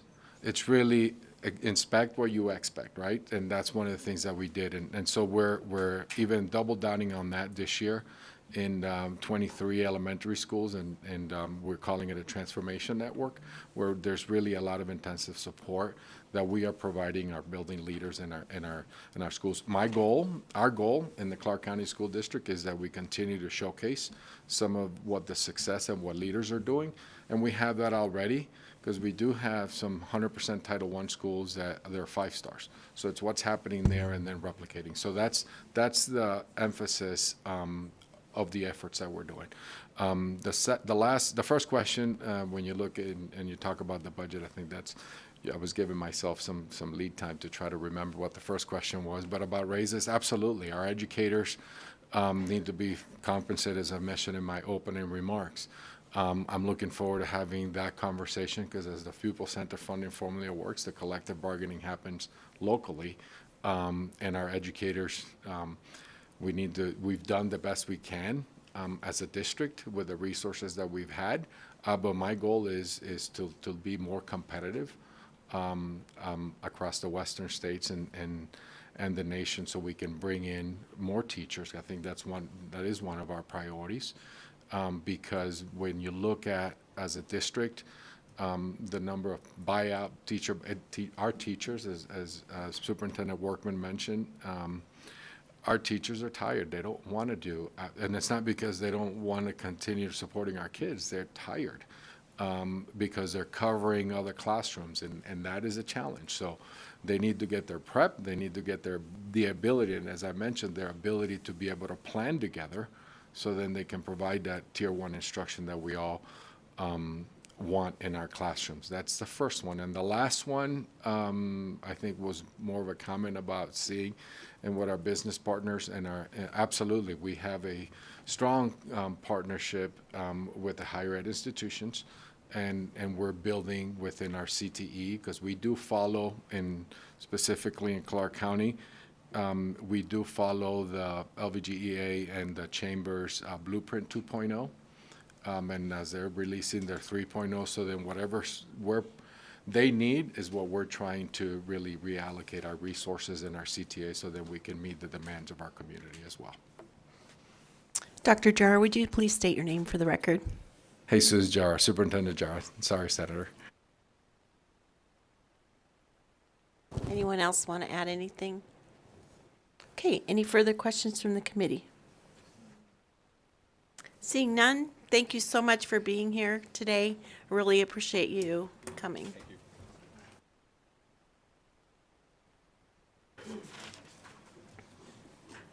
I'll move on to our next presentation from Nevada's Department of Education. The presenters are Joan Ebert, Superintendent of Public Instruction. For the department, Dwayne Young, Interim Deputy Superintendent of Student Achievement. Craig Statuki, Interim Deputy Superintendent of Educator Effectiveness and Family Engagement, and Megan Peterson, Deputy Superintendent of Student Investment. Please, whenever you're ready, go right ahead. And welcome. Thank you, Madam Chair. So for my fun fact, I will share that I found my love of teaching on the slopes, ski slopes in Yosemite National Park. I won't tell you how many years ago that was, but it was just wonderful to see that people from two-year-olds to 80-year-olds who may have had a fear skiing down the slope, when they realized that the ground was the same distance, whether they were standing down by the lodge or if they were up on the top of the mountain, they realized that, they were like, okay, we can do this. So love of teaching from those experiences. Good afternoon, Chair Lang. Interim Deputy Superintendent for Educator Effectiveness, Craig Statuki for the record. My fun fact, I think I have lots of fun facts since Superintendent Education related. My first day with the Department of Education was the day that school buildings closed down for the pandemic. And so it's been an experience, but it is not an experience that I wish I could have passed up, but I've enjoyed the experience. It's been a very great learning environment, and I'm very glad to support the 17 superintendents behind us and the 500,000 students that we have in this state. So it's been an excellent opportunity. I've enjoyed every minute of it. Good afternoon. My name is Megan Peterson, for the record, Deputy Superintendent for the Student Investment Division. And my fun fact is that while not a Seattle Seahawks or Seattle Mariners fan, I am a Seattle Kraken fan. So good afternoon, Chair Lang, Vice Chair Flores, memorable members of the Senate Education Committee, and fellow Nevadans. For the record, my name is Joan Ebert, and I'm honored to serve as the State Superintendent of Public Instruction on the governor's team, as well as the Secretary to the State Board of Education. We have our staff here, and also I have staff in Las Vegas. I'm glad that they're all here to join, and we'll be ready to answer questions when we are finished. So the work of the Nevada Department of Education is centered around our values. Our values: equity, access, quality, success, inclusivity, community, and transparency. These values inform all of our work as we focus our efforts to support and engage our districts, schools, families, communities in everything that we do to make sure that our students are achieving academically, that they have the social emotional supports they need to continue to be Nevada's greatest learners. The values are non-negotiables, and they are essential and present in everything we do. We're delighted to share with you today some highlights and then also what we consider opportunities in the state of education for Nevada. The state of education is not just about the outcomes and funding. At the heart of it all, the state of the entire education system is about every single Nevadan.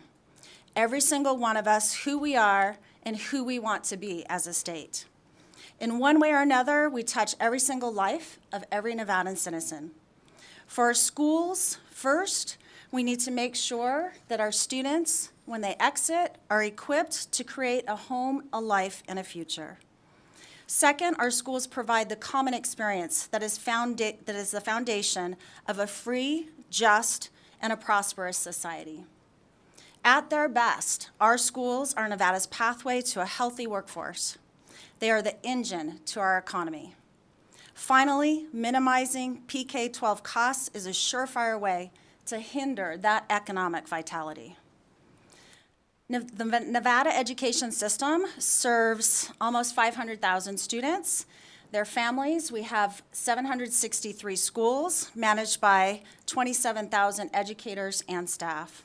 The Nevada Department of Education is home to 17 school districts, as well as the State Public Charter School Authority. Our largest school district, Clark County School District, serves over almost 300,000 students. The next largest entity of our students is with the Charter School Authority. They serve 67,000 students. Next is Washoe with about 60,000 students. And then our private schools serve 22,000 students. The needs of each of our schools and our districts are extremely unique. I think sometimes people have tended to say there's Washoe School District, there's Clark School District, and then the rurals. I am here to tell you that one Nevada school district is exactly that, one Nevada school district. They are all unique, as you heard, in their needs and where they are going, how they're going to meet their individual students. We at the Department of Education, which during this presentation I might refer to as NDE or the department, we pride ourselves on partnering with our stakeholders to achieve our mission, which is to improve student achievement and educator effectiveness by ensuring opportunities, facilitating learning, and promoting excellence. So as some of you may know, I started my career as a middle school math teacher in the Clark County School District. And so it's in that vein that I'd like to propose to you a formula. The results of Nevada's education system are dependent upon the collaboration of three different pieces. The first, the retention and recruitment of effective and supported educators. Next, innovative approaches to learning. And then the state's financial investment in our students. We believe that each of these components amplifies the other to substantially increase the success. Therefore, the formula multiplies each as these inputs come together. At this time, I would like to share some of our successes we've seen over the last year and the challenges that we're currently facing in education. The first part of the equation is about having effective and supported educators. Our educators at the heart of our educational system. The hard work and dedication of these individuals who make a difference in the lives of our students every single day should be amplified. I continually share with our businesses, government, community partners, anyone that will listen, that I would put Nevada's educators up against any other educators in this nation. Head to head, I know that they will outperform all others. And here are some examples. First, Code.org recognizes educators for programs related to computer science. Recently, Nevada had 3 groups identified, 2 individual educators, as well as a team in Carlin. Each of those groups received $10,000 awards for their exceptional work, and I'd like to point out that normally Code.org only presents 2 to each state. Nevada received 3. They could not turn down and quite frankly, honor all of the great work that the teachers are doing. I'm also proud to share with you that over the last 2 days, and I do not believe it was in your deck because we couldn't share because the last one was awarded this morning out in West Wendover. But this year we have 3 educators that were identified as Milken Educator honorees, They are ones that are recognized early to mid-career in education. They're professionals. They're impressive achievements at such a young age. They are each awarded $25,000 as a gift of a promise to what they will accomplish in the future. 2 of the awards went to exceptional educators in Washoe County School District, joined by my colleague, Dr. Susan Enfield. It was a wonderful celebration. And then in West Wendover this morning with Superintendent Anderson, just the teachers are shocked. But we know it's not only these 3 educators, we have thousands. We have thousands that need to be recognized. And I would like to give a shout out because Senator Buck is an awardee of the Milken Award. We won't say how many years ago, but congratulations to you as well. We're very excited. Usually it's only approximately 40 awards across the entire United States. We had 3 this year. We had 2 in 2020. So we are moving it and rocking it. Our teachers are amazing. I also want to take a moment to recognize our Nevada Teacher of the Year and our Teacher of the Year finalists. These educators were selected through a rigorous process and recognized by me and the State Board of Education for their impressive work with students. The relationships that they build and the passion demonstrated can only be echoed throughout many of their successful classrooms in this state. Recognitions like Code.org, Milken, the Teacher of the Year, are just a few that I'd like to mention. The other one too, and Superintendent Stevens, I grabbed her when she, where are you going? Because I'm giving you a shout out. But she was Nevada's State Superintendent of the Year. And so to be recognized by your peers, her peers said, she is the one at this moment in time that we would like to recognize and cherish. We are a system, and celebrating everyone in the system is very important. The department is dedicated to growing our current and future educator workforce, and we're taking a multi-pronged approach to all of this. So first, starting in our PK schools, we have high school career and technical education courses, which are called teaching and training. This year, we have over 4,200 students enrolled in the teaching and training throughout our state. 45 schools in 8 of our school districts and charter schools. And 336 of those students are enrolled in dual credit courses. By developing and showing our students currently in our classroom that they have a future in education, that their reach is there, that they can become an educator, is one of the ways that we're tackling the shortage. This last year, over 2,000 future teachers benefited from over $10.5 million in stipends and tuition assistance granted by the department through the federal funding. Another $9 million was granted to provide professional development through the Nevada Education Preparation Institute and Collaborative, which we call NV EPIC. And another $1 million went toward literacy professional development through incentives such as the Path to Reading Excellence at School Sites or PRESS, the Literacy Lifeline, which is a middle school literacy piece, and our biannual Literacy Summit showcasing local and national keynote speakers and presenters. We have also secured grant funding through the U.S. Department of Education for school-based mental health services. It's a $10 million grant, $2 million per year until 2025, with the objective to recruit, retain, and re-specialize school counselors, psychologists, and social workers to increase mental health services and reduce the student to support personnel ratios. Currently, we're collaborating with the Nevada System of Higher Education to bring this work to fruition.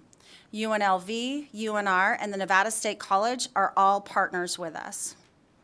And speaking of counselors, those of you out in the room and also across our entire state, I want to recognize every single school counselor and our interns in Nevada. This is Counselors Week. So happy Counselors Week. I would also like to remind people that the Nevada Department of Education supports both students and the adults in our system. And that includes parents and families.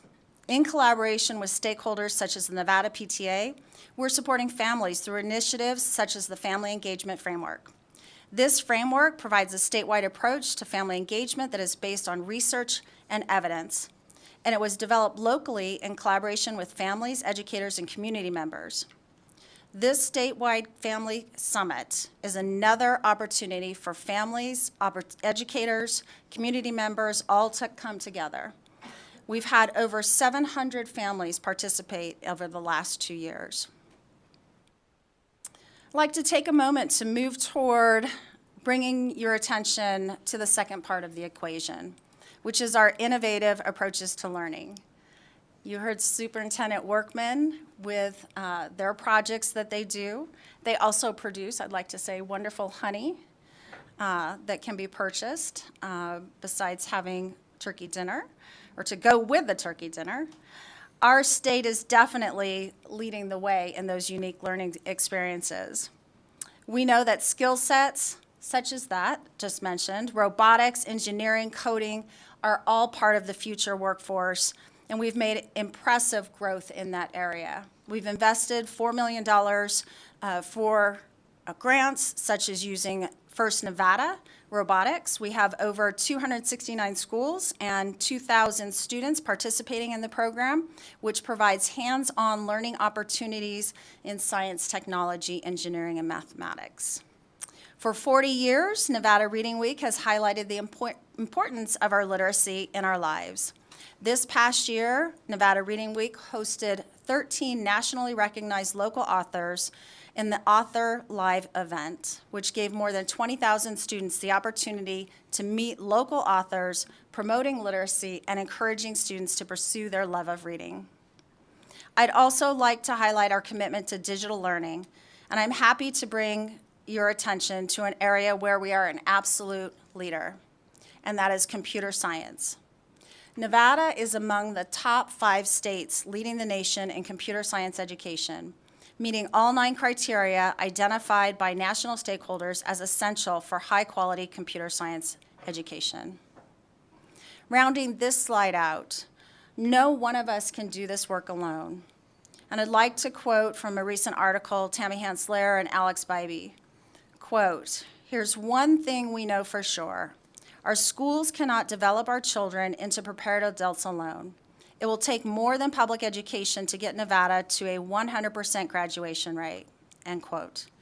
The public-private partnerships that we've had since the pandemic are essential, and we've grown in that area. What I want to make sure is that we don't rubber band out of it, that we continue to have strong public partnerships as we move forward. Nevada is one of the few states that does not fund summer school. And so during the pandemic, students that were not afforded the opportunity for face-to-face instruction, we made sure that there was $15 million allocated out of the federal relief funds so that programming developed and could be committed to give students additional learning time aimed at closing those opportunity gaps and engaging students in alternative experiences. And finally, thinking about the future, we have launched the Nevada Future of Learning Network and Portrait of a Learner initiative, a creative opportunities for students to demonstrate their mastery at a pace that suits the students.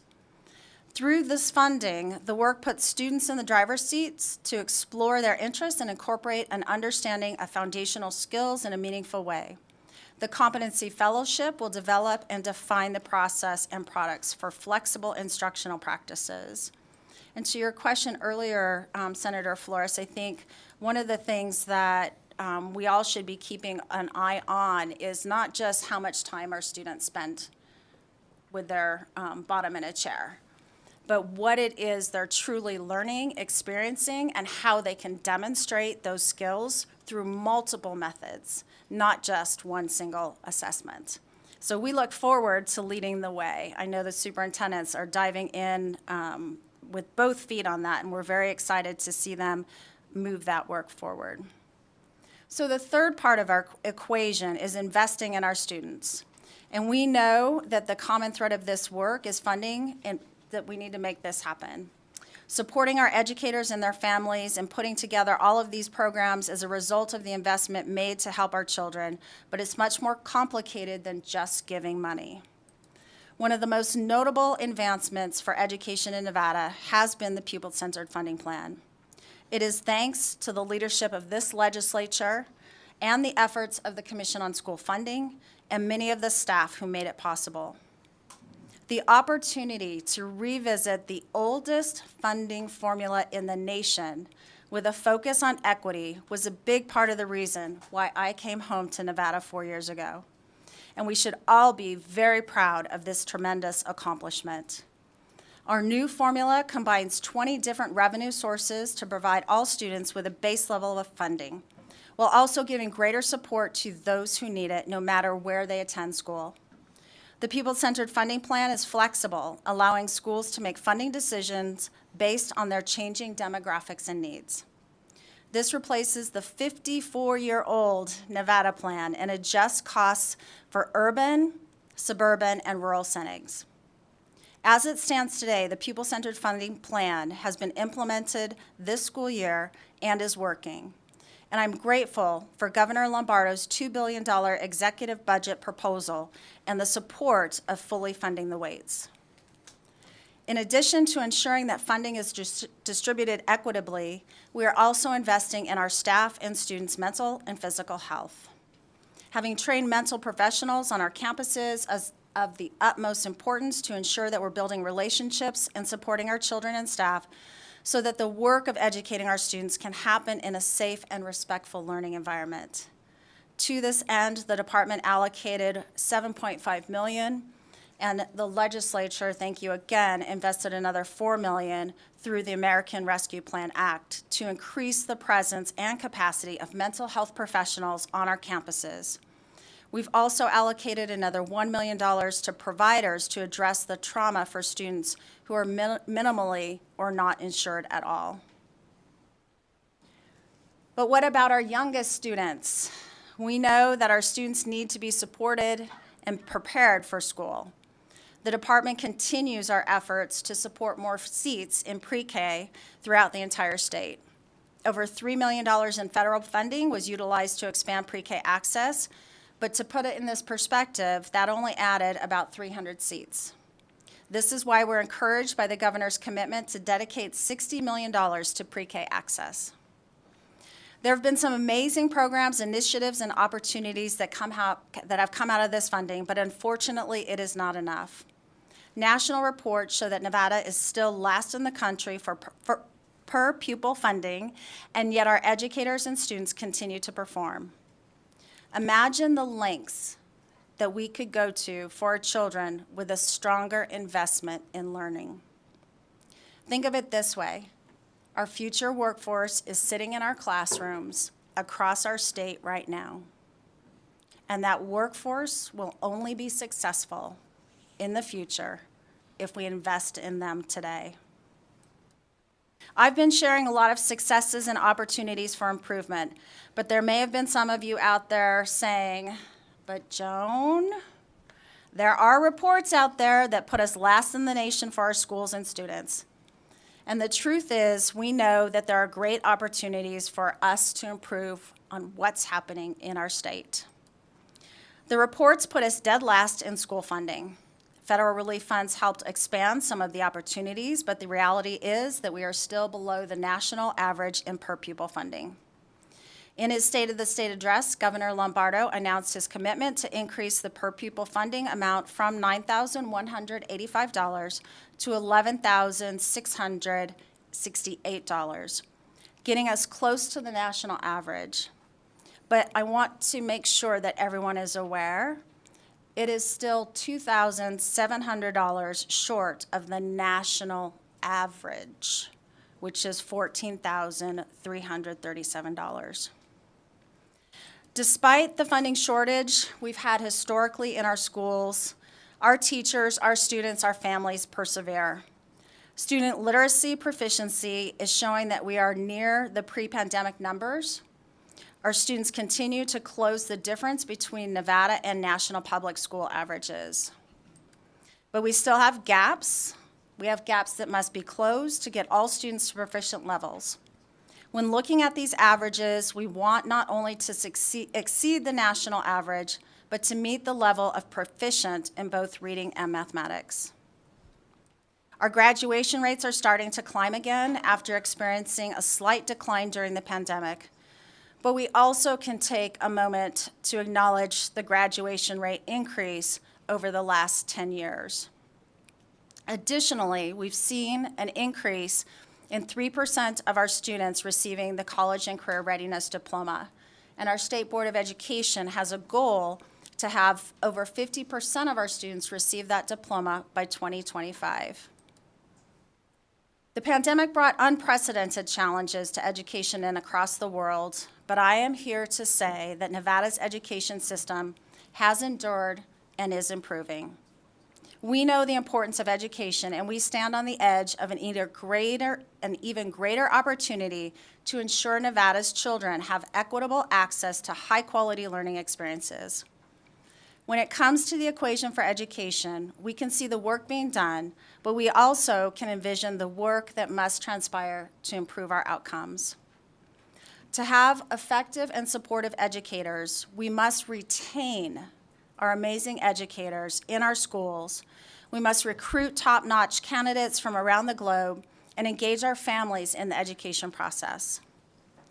Through innovative approaches to learning that engage, excite, and empower our children to construct understanding, we demonstrate that our children are important to our future. By investing in our students, not only are we saying that we know our children deserve better, but also that we are dedicated to building a greater future for all Nevadans. Our students deserve the very best. The best educators, the best facilities, the best funding, and the best chance for success that a government and a department can provide in this era. The work is here, it is right in front of us, and the workers are here ready to do the work. It is my sincere hope that you have heard things today that encourage your view of the state of education in Nevada, but I also hope that you heard some of the challenges and thought about how you can be part of the solution. I look forward to working with you in this session and to continue to have the opportunities grow for all of Nevada's children. Thank you, Madam Chair. We appreciate the time. My team and I stand ready to answer any questions you may have. Thank you so much for that informative presentation. Senator Neal. Thank you, Madam Chair. So this is kind of like a two-part question. So the first question, you're no longer under the ESSA waiver from COVID, correct? That is correct. Okay. So the follow-up is, so then ESSA requires a certain, well, I know it required MAP, right, which is the elementary assessment. And then we also, not under ESSA, but ESSA requires a series of assessments to take place. And so I want you to help me and clarify some points that were made in the previous presentation around, I don't know if they meant graduation metric or graduation assessment, and also not having an elementary assessment or whatever was stated, because I'm trying to understand how is that possible, number one, right? Because we have the growth model, right? I haven't really seen any bubbles pop up, but I was distinctly around, right, when we adopted growth model. I was around when we did SBAC, Common Core, you know, when we had proficiencies, phased them out, and then now we have ACT as our high school measure for graduation. And so if you have these tools that are in place, right, because we're clearly producing data on something, right? So that means a child is being tested or assessed informally, formally, and then data is then submitted to you to determine gaps. So help me understand what really is going on in the assessments world in education that I am missing. Thank you, Senator Neal, for the question. For the record, my name is Joan Ebert, and I serve as the State Superintendent of Public Instruction. So I'll kind of do a quick flyover of the entire system. First, we do have our Read by Grade 3 program, which we have the MAP testing for K-3. So that is one piece. That piece is state required for the state of Nevada. That is not required by the federal government. For ESSA, for the federal government, we have our 3-8 assessments, both in English and math, assessed annually, and that is our SBAC currently at this point in time. And then, rightly so, you got it right, we have ACT as our high school piece. As mentioned earlier, it does not have a cut score required for graduation, so it is just administered. The student must take the assessment, but there's not a specific score they must attain to earn a diploma in Nevada. Along those lines, we also have science, which is required by the federal government once in elementary school, once in middle school, and once in high school as well. Madam Chair, can I have a quick follow-up? Yes. So help me understand this part of, what's going on in education. So there's still 3 types of diplomas, right? In high school. Yeah. Okay. Yes. So Superintendent Ebert, for the record, yes. So then, if there are 3 types of diplomas, there's no cut score, ACT is the test, then how are we setting the criteria for those diplomas? Because that's you say it, and then I immediately think there's a gap.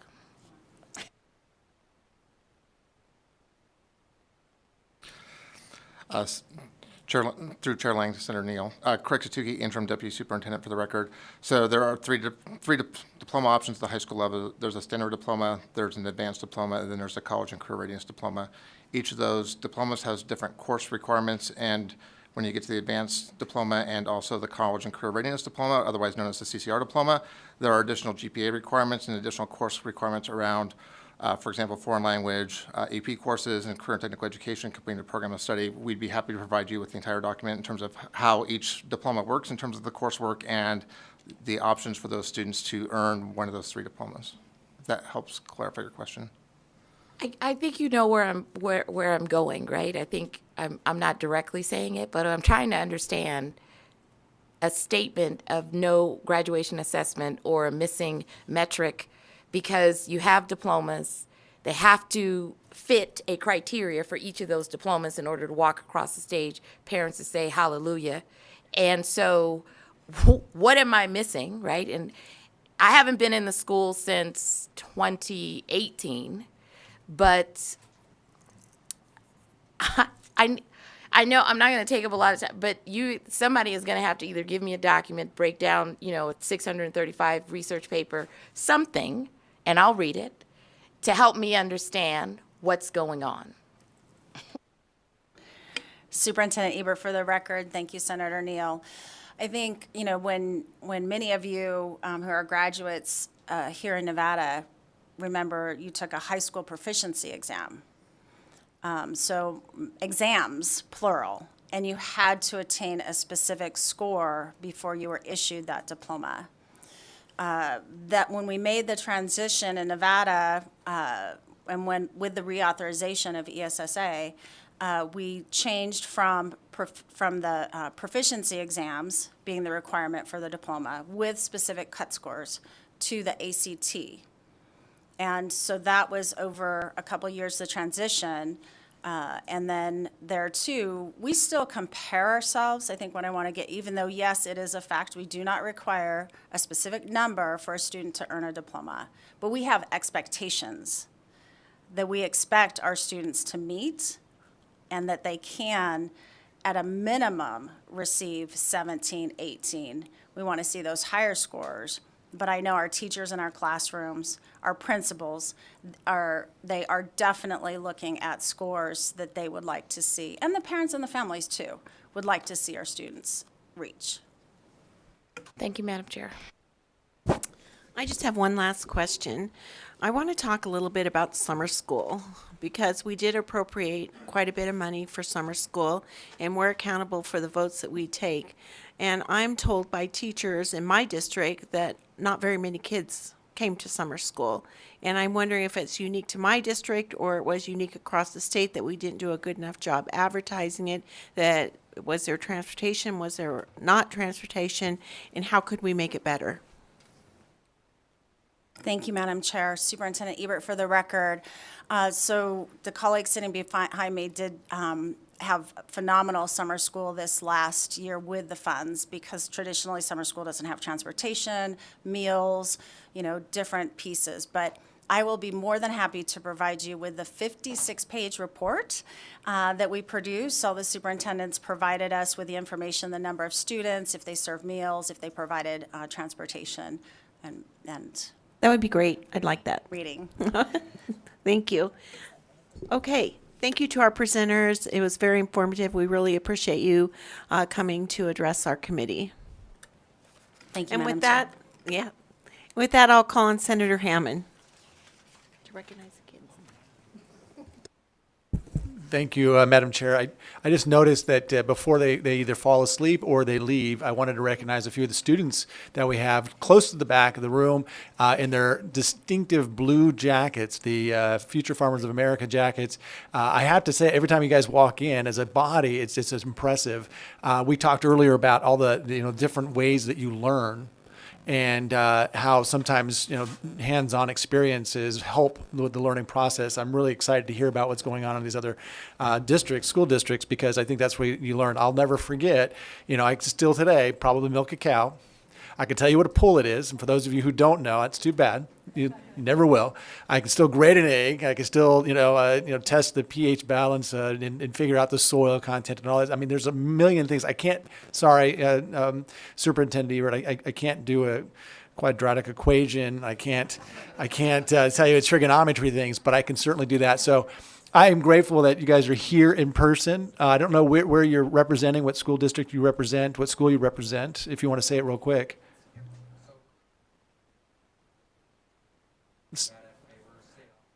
All right, the State Association of State Officers, congratulations. And thank you, Madam Chair, for allowing me the distinction of recognizing you here before you leave. It's good to have you here with the FFA. Thank you.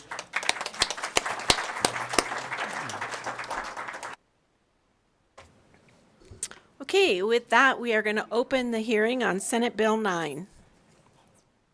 Our presenters are the same, but for the record, I'm going to introduce you one last time.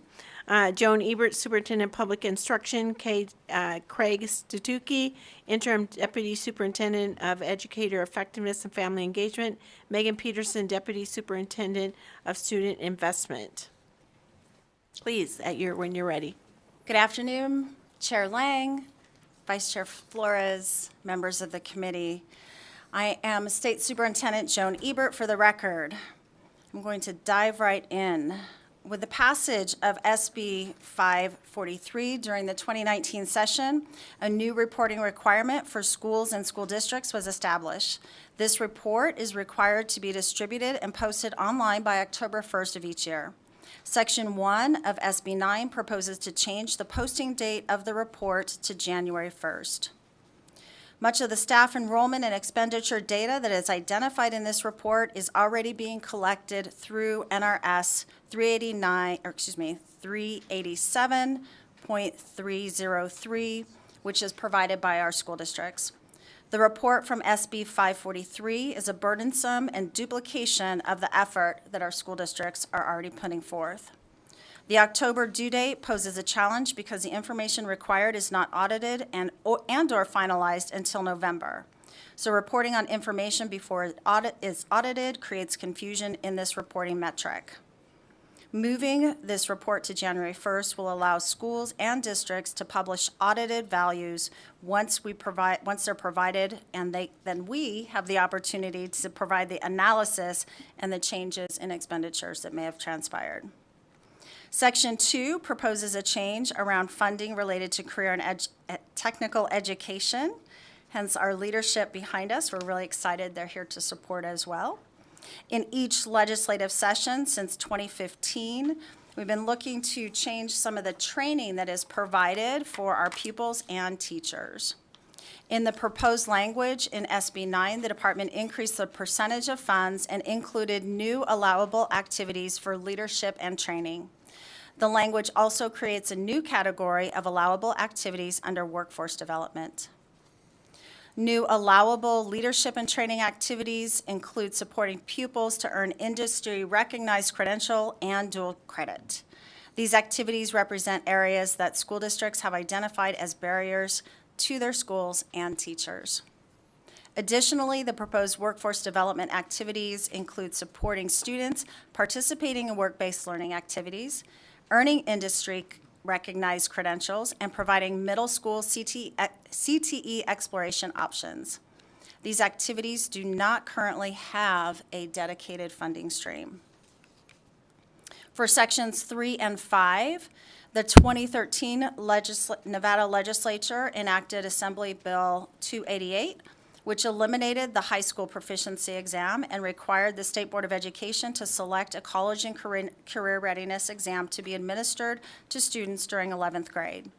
The bill also required the State Board of Education to prescribe new criteria for receipt of a standard high school diploma. This is not part of our college and career readiness assessment, and so it is an additional piece right now with the 4 end-of-course exams, and so we would like to see this removed. It was during the 2017 legislative session in Assembly Bill 7 that repurposed the college and career readiness assessment to the federal reporting level as Nevada's federal high school proficiency exam and transitioned away from these end-of-course exams. The results of these end-of-course finals have never been transmitted up to the state. They have always been held locally, and it has never been a requirement for us to do that. Schools' grading and individual districts' grading vary, and so for us to aggregate the data at this point in time would not provide the data that is needed to make an assessment on how these students are performing in those courses. Currently, the State Board of Education has temporary regulations, moving it away from the 4 exams that are required to 2. And so that is in the first year of mathematics, either an Algebra 1 course or Math 1, and then the first year of English, which is English 1 in our school districts.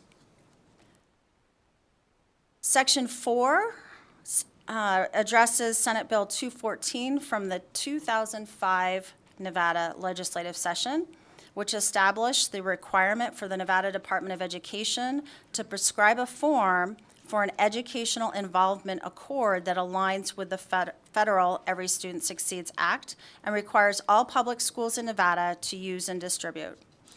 The accord is essentially an extension of the Title I School Parent Compact in the Every Student Succeeds Act. It is an agreement that outlines how parents, legal guardians, school staff, and students will share the responsibility for improved student outcomes. The proposed language in Section 4 removes the Nevada Department of Education from prescribing the accord and gives back the ability for schools and parents to jointly develop the form, which is the true intent and purpose of a school parent compact. The Nevada Department of Education will still be responsible for ensuring that all public schools in Nevada are provided guidance and comply with the accord and its requirements.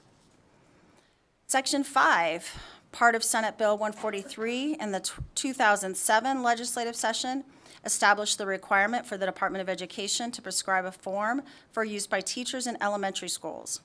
This form provides a report to parents and legal guardians concerning parental involvement and student compliance with school policies and procedures.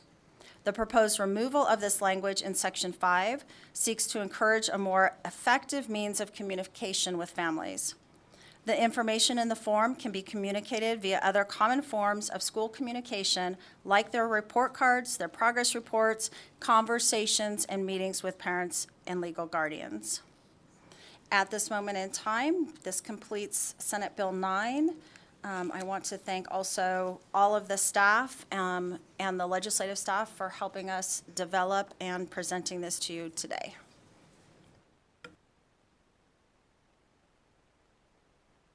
Thank you, Superintendent. Are there any questions from the committee? Senator Neal. Thank you, Madam Chair.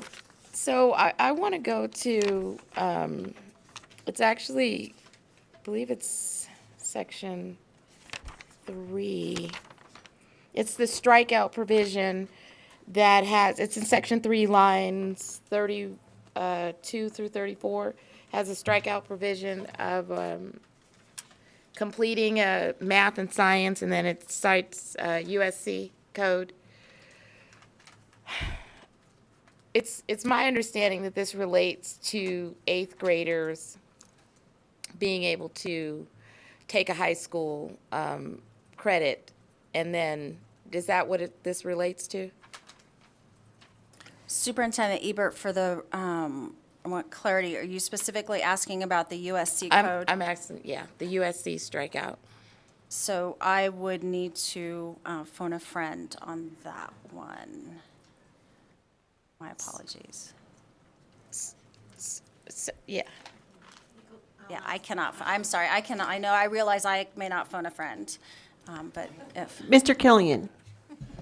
Thank you, Madam Chair. Asher Killian, Community Council. So this particular federal law reference, 20 U.S.C. Section 6311B2, I think that's the reference to the ESSA provisions relating to the assessment requirements for pupils generally, and I think that's specifically the 8th grade math and science assessment requirement. Thank you. So for the record, Superintendent Ebert, so the strikeout here is specifically to the end of course exam. It does not eliminate students from participating in that coursework and attaining credit.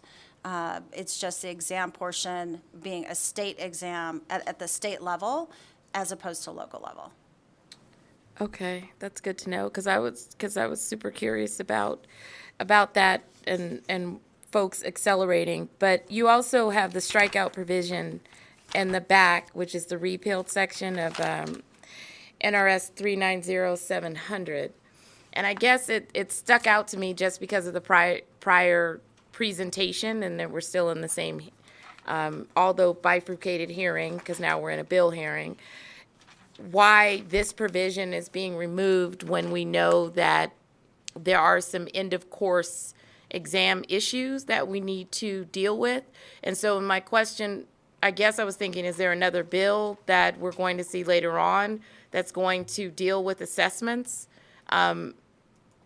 to kind of get at some of the things that were brought up today?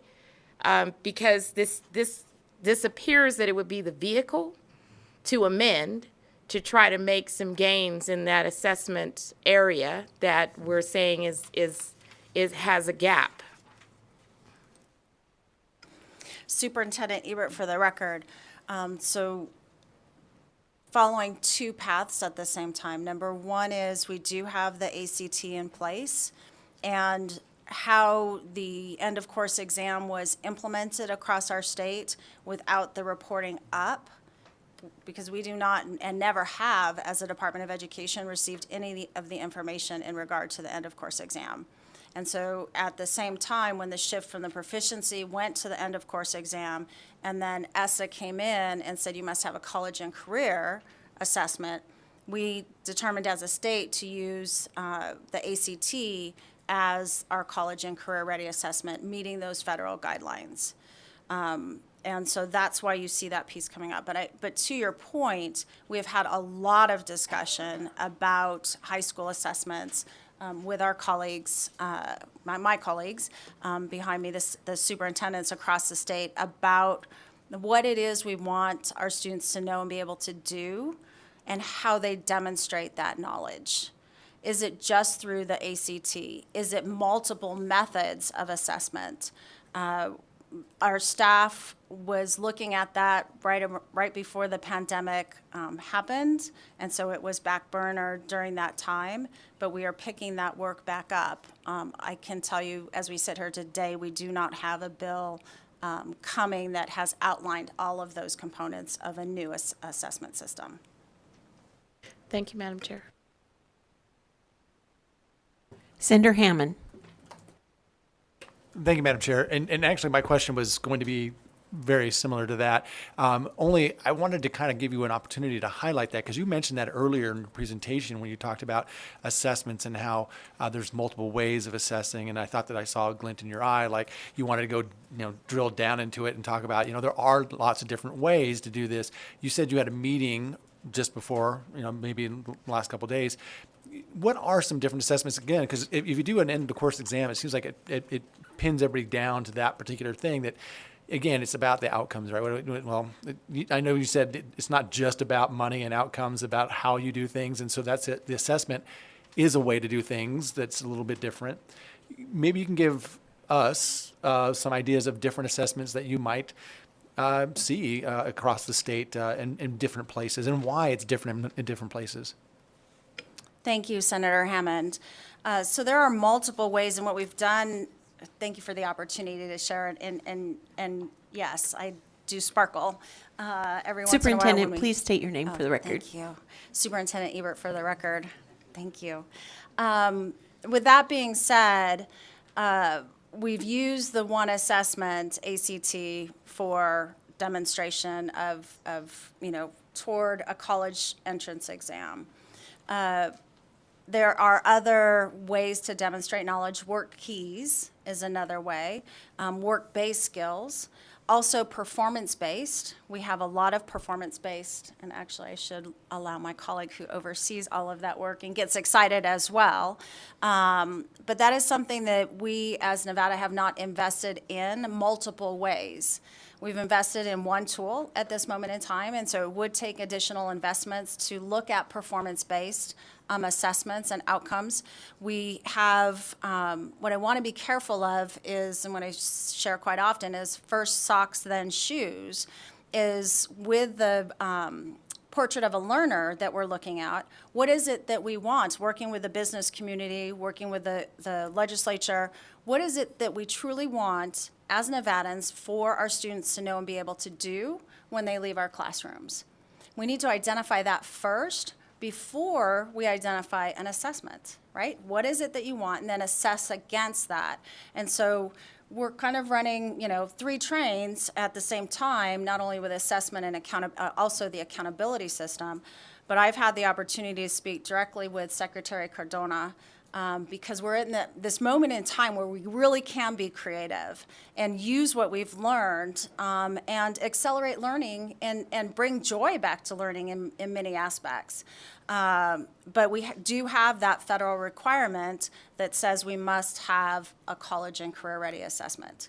And so, my colleagues across the United States, other states like Nebraska, also working North Carolina, those states they have multiple assessments. So it's that fine line too. They have multiple assessments because they're following the federal guidelines.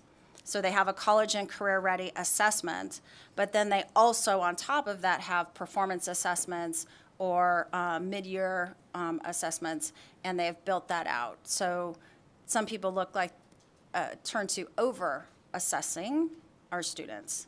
So we're kind of in a space right now, but we want to continue to look to the future, push up and lean in on the federal government, as well as build out what is right for Nevada children. If I could just say thank you to the superintendent, I thought that was a great answer, and I think for many people who are in education, this is an exciting time because it isn't just about assessing to assess, and I think, like you said, we have the ACT, which is sort of like the way to make comparisons, so we can do the apples to apples comparison, but you also have a multiple, method of assessing where one student is, and I think it's great. I think you hit a lot of those, and it's really up to superintendents, schools, principals at schools, and students themselves. If somebody's trying to get into a welding career and they want to know where they are their junior year, they're going to, they want to probably take an assessment to figure out what else they need to take their senior year in order to be, more to be hireable, right? To actually get that job that they're looking for. So I really like the fact that you guys are talking about that a lot more often and looking at what other states are doing as well. Thank you. There are no further questions from the committee, so I'll ask you to step back and we will take public comment. And I will start with any testimony in support of Senate Bill number 9 here in Carson City or in Las Vegas. Just step to the dais.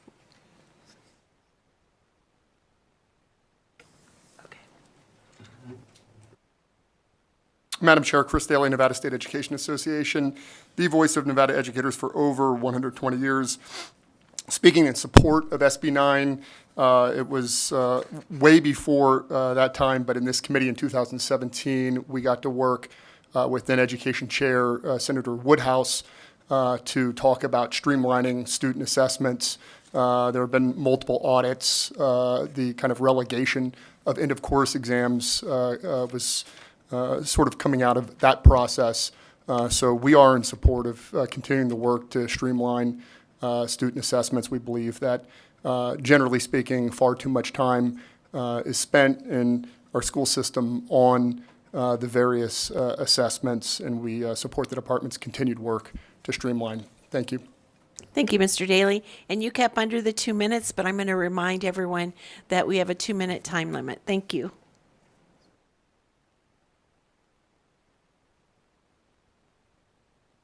Madam Chair, members of the committee, my name is Helen Foley, and I'm delighted to be here today in the Senate with all of you. I represent K-12 Stride, and K-12 has traditionally been in the charter virtual realm for high school. But they have expanded and are now with Stride, and Stride works very cooperatively with school districts, with charter schools, other types of virtual schools to offer a variety of programs for all different kinds of technical training. And one of the areas that we're very excited about in this bill is Section 2, that includes workforce development activities and dramatically increases from 7.5 to 20% of that program for career and technical education to be provided for that, but working very cooperatively with the Governor's Office of Workforce Innovation in order to do that. And I think that that's so important because so many of these children, when they leave high school, it would be wonderful, and not all of them go on for higher education. It would be wonderful if they could have either dual credentialing or have something where the very first day they could go to school. We do medical certifications. We do all sorts of advanced training after people have jobs and then helping them upstep their careers. And so we look forward to all of this. We work in all 50 states and in addition to that, 100 countries to help with these programs. So thank you very much, and we look forward to this bill being processed. Thanks so much. Thank you. Are there any more people in Carson City that want to testify in favor of the bill? One more? And please start when you're ready. Make sure you say your name.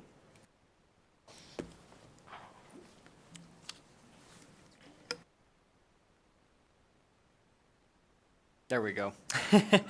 Madam Chair, members of the committee, my name is Ryan Olson, and I am a state officer for the Nevada FFA Association. I'm here to advocate for career and technical education and career and technical student organizations as it relates to Senate Bill 9, Section 2. First, we thought a brief overview would be helpful. There are 16 program areas within career and technical education. Each one of those program areas has 1 to 3 career and technical student organizations. FFA is the career and technical student organization for the agricultural education program area. Students who are active in CTE and their career and technical student organization on a local and state level gain workforce skills, learn leadership skills, and are active members of their communities.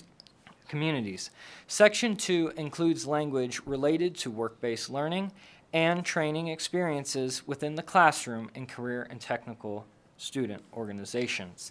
During the 2021-2022 school year, Nevada Agricultural Education and FFA students' work-based learning projects had an economic impact of over $357,000. These work-based learning projects could be owning your own business or working for an employer. This statistic was derived from statewide record-keeping systems that help students create a budget and maintain sound financial records. Work-based learning opportunities help students gain both technical and professional skills that expand classroom lessons and ultimately create career success. I know I personally have benefited from these experiences. The second topic from the bill I would like to discuss is training experiences. Ryan, Yes. I'm sorry, Madam your Chair. 2 minutes is up. Oh, But, no, if you would be so kind as to submit your written testimony over at the desk, we'll make sure the committee members get it, and it's put in the record. awesome. Thank you. Thank you so much. Thank you. Okay, anyone else here in Carson City? Anyone in Las Vegas? I don't see anyone. BPS, anyone on the phones? Thank you, Chair Lang. To testify in support of Senate Bill 9, please press star 9 on your phone. Please press star 9 on your phone now to take your place in the queue.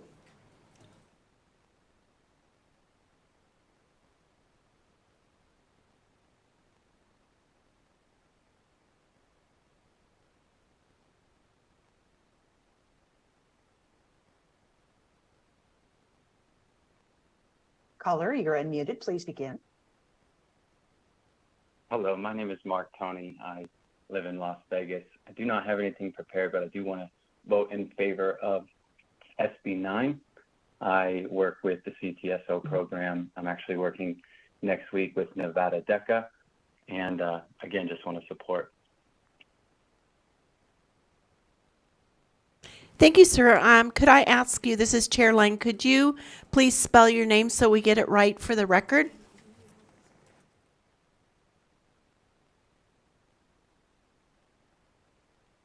Okay, I think we lost our caller. Are there any people in Carson City that are going to speak against Senate Bill 9? In Las Vegas against Senate Bill 9? On the phone against Senate Bill 9?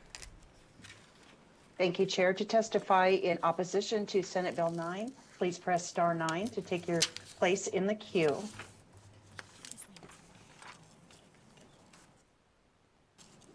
Chair, I don't see anyone looking to testify in opposition. However, the first caller has raised his hand. I'm thinking he's perhaps wanting to say his name. Is that okay with you? That would be great. Thank you.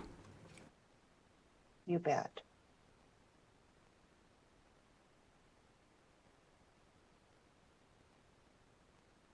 If you can hear me?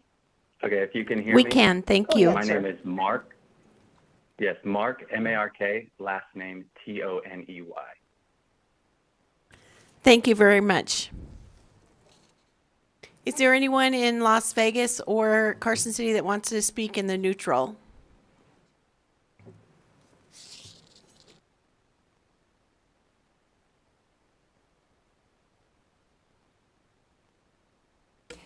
Good afternoon, Madam Chair and members of the committee.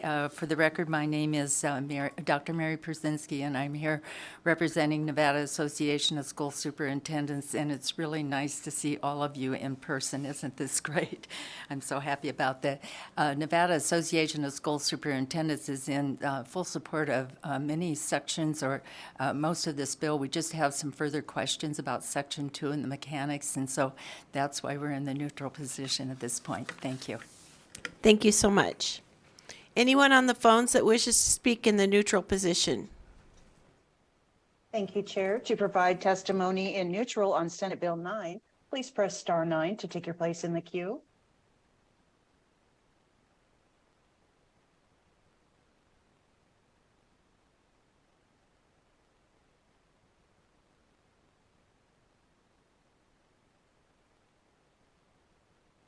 Caller with the last 3 digits, 166. Your hand is raised. Can you please unmute your phone? Thank you, caller. Please proceed. Hi, can you guys hear me okay? Yes, ma'am. Go ahead.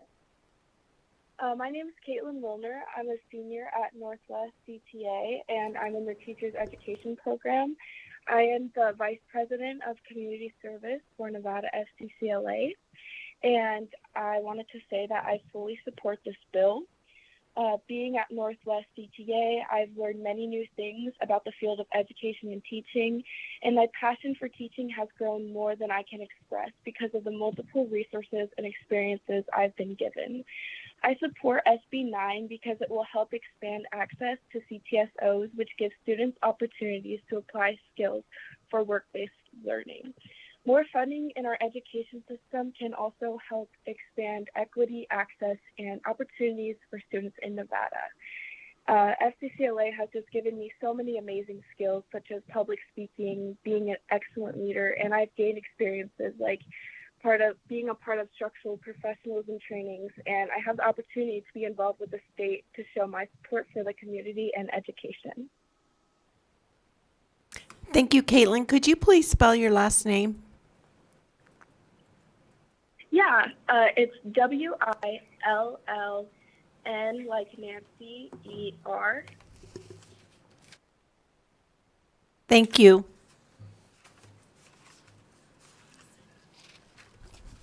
Once again, we are currently in neutral testimony on Senate Bill 9. If you would like to testify in neutral, please press star 9 to take your place in the queue.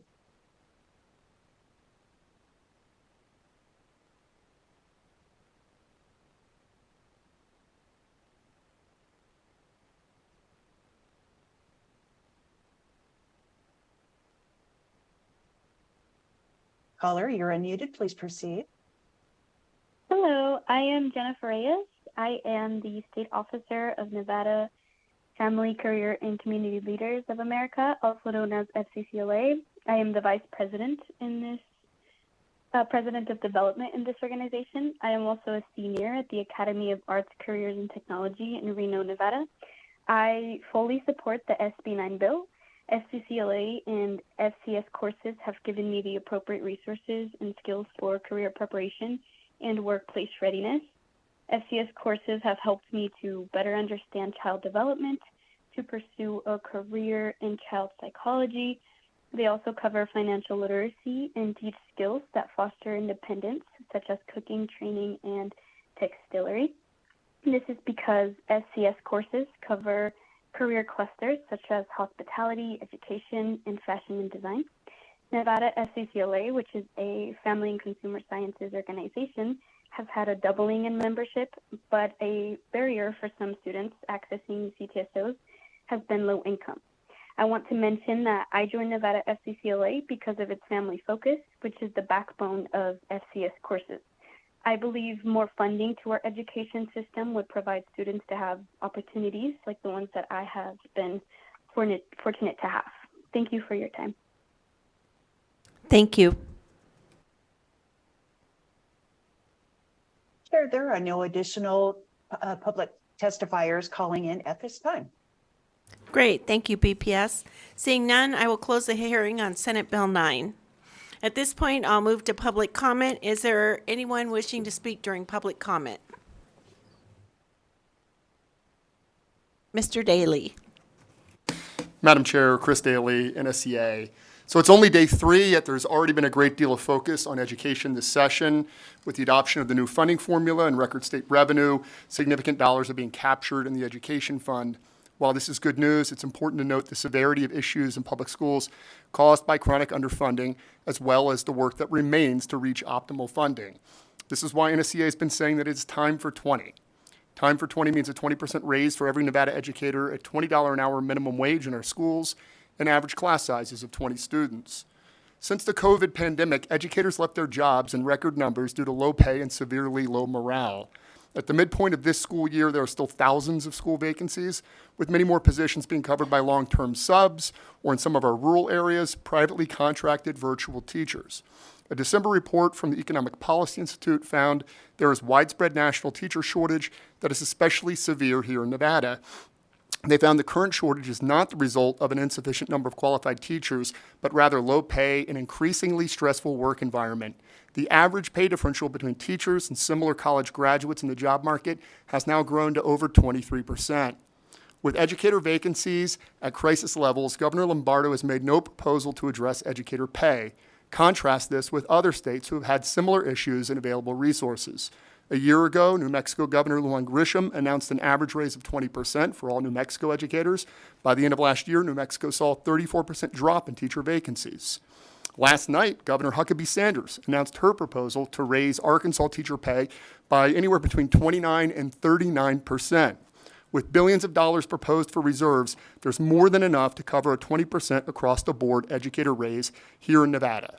A proposal by legislative Democrats to add $250 million for educator raises represents a good down payment on Time for 20. However, due to the mechanics of the new funding formula, certain school districts won't have the resources for any educator raises at all. This needs to be addressed because every Nevada educator deserves a raise.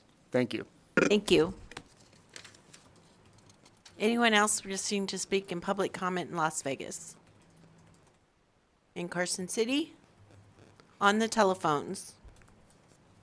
Thank you, Chair Lang. The public line is open and working. However, there are no callers at this time. Thank you so much.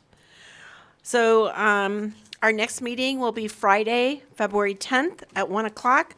This concludes our meeting for today. Meeting is adjourned.